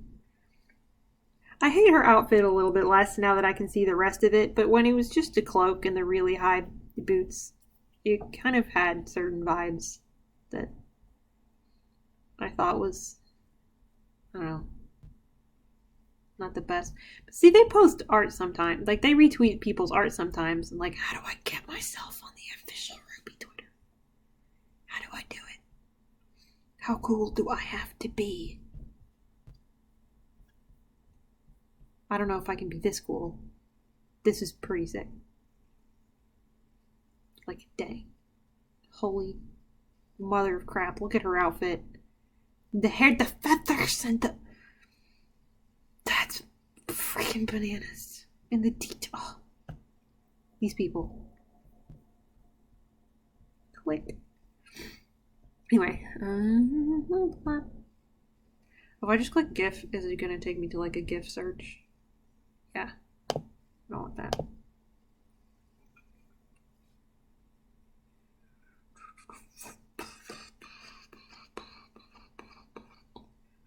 You said they do. Does that mean like they do have a Ruby Twitter?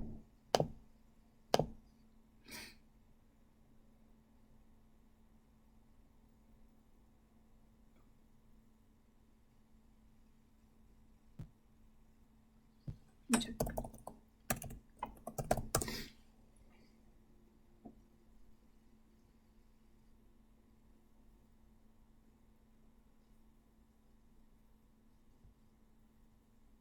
Oh, this is cool. That had to be so much work.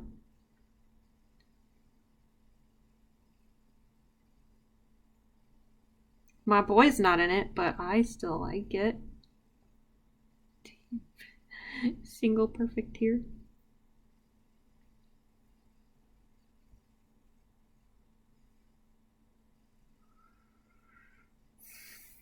Oh, official Ruby Twitter. Okay.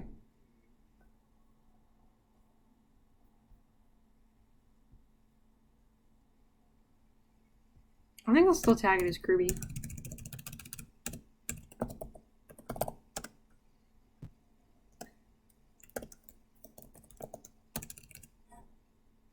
Okay, sitting shift. So can I just like add extra tags for people to be able to search like fan art and stuff? I feel like this isn't like Instagram where I can't just load it.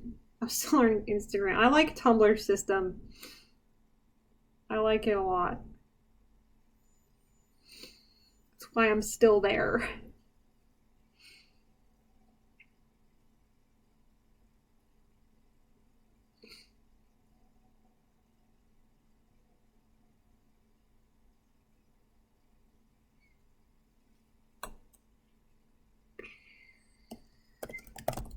Just to make it obvious, maybe.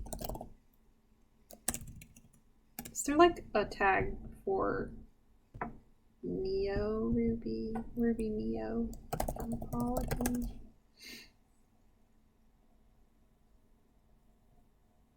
I feel like that's a toss-up.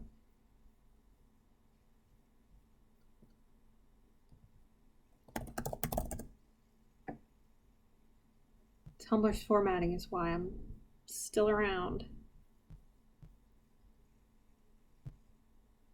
Nothing is beating it for me.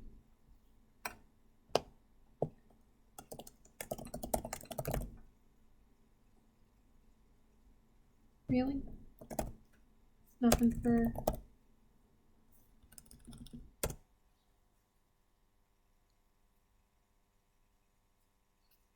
Super same, my dude. Like, there's so many other people in other places where people see other people, where like people get noticed and stuff, but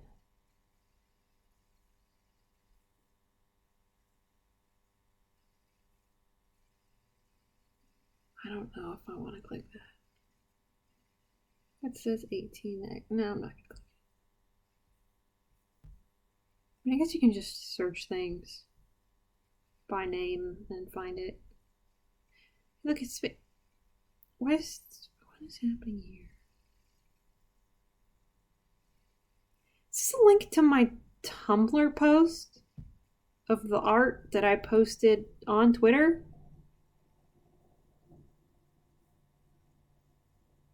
Gosh, the internet is a strange place. Okay. Alright. Okay. Alright, okay.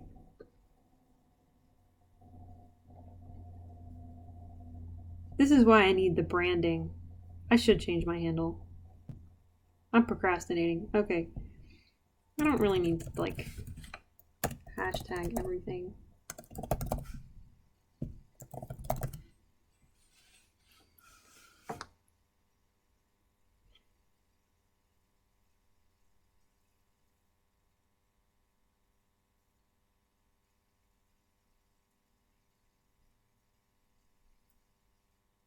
Staring at this again.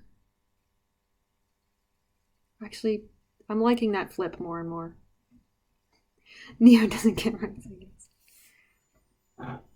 Heck if I know. I had someone ask me today if it was alright if they posted my art on some website or app called Amino. And they sent me a link to their page where they would post it. And they really do have, like, in their summary, there's just like, none of this art is mine.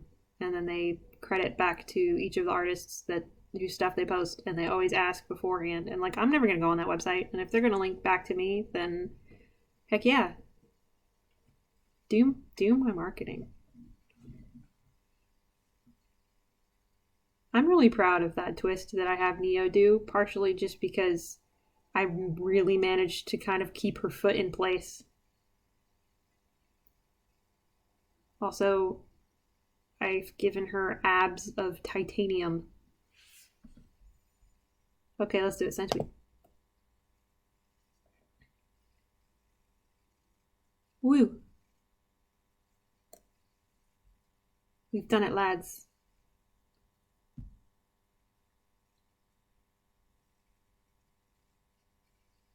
People are liking my old one.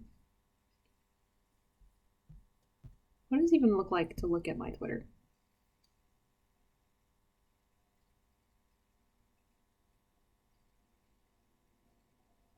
I hate this. Why does Tumblr think that I'm interested, or why does Twitter think that I'm interested in stuff that, like, this isn't even someone I'm following, this is somebody that he's following, and it's not even something that it seems that he's liked or retweeted. It's just here. Stop it.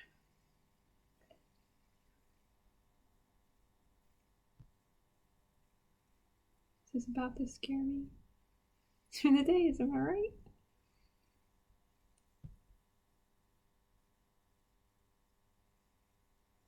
That's a good point. I was actually thinking the other day, does Vine just not have a weapon? But maybe it's that thing? What is that? I'm sure they'll all be in the next season. Paranatural update! Stand by. I have to do this first.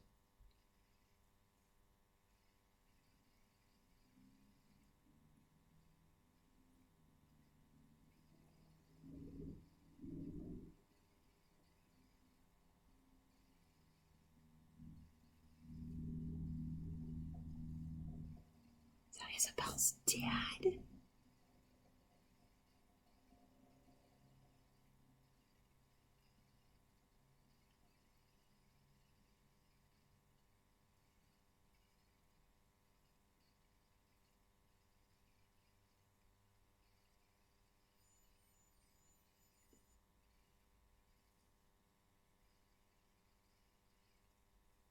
Wait, Penny Spender? Spender? Spender. Sorry, I'm losing my mind right now. This guy also has blank.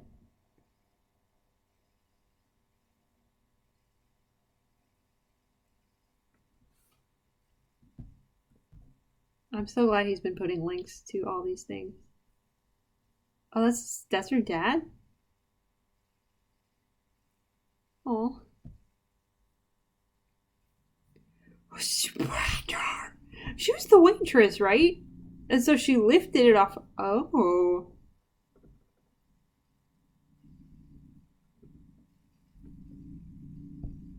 I love this comic. Okay, now it's 10:40 p.m. I have sufficiently done what I set out to do, which I am impressing myself about.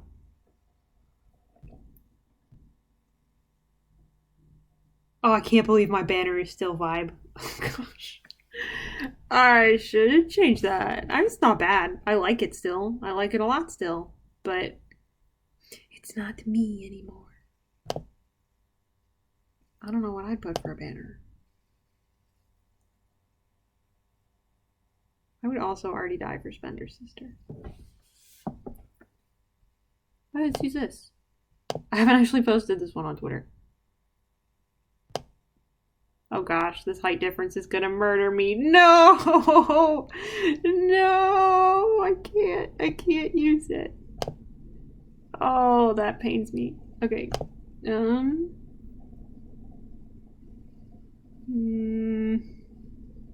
I could just use this. I don't really want to.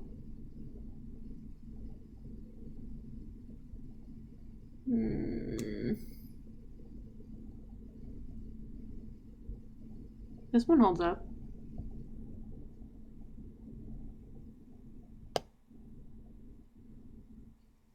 And speaks to most of my Twitter content at the moment. No, why not? I'll do another one later. With that picture, there are some comments on like John being a giant, but it's really just that. I mean, he's not short, but he's not that tall. He's certainly not the tallest character in the show.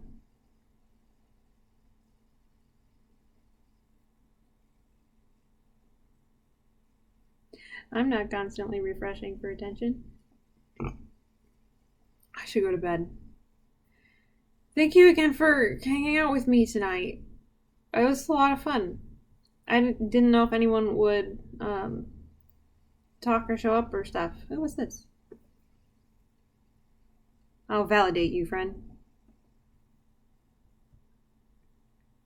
It's beautiful. I love it. I could try retweeting. I did it. It's my first one. I think. I don't know. I don't remember retweeting anything. Anyway, I got distracted again. But for realsies this time. I'm gonna go to bed. We're gonna have a good night. Well, tomorrow we'll all hop back on and cry together. Not on a stream. I don't know that I'll be able to stream tomorrow, but good golly, I've been at this for almost 4 hours. I'm glad too. I'm glad Rose popped in for a while and facilitated conversation and this stuff. Yes. Good night. Good night, and good night to anyone else who may still be lingering or anyone watching this in the future. I hope you sleep well. I'm not a savvy YouTuber with an outro, so good night. Have a good day.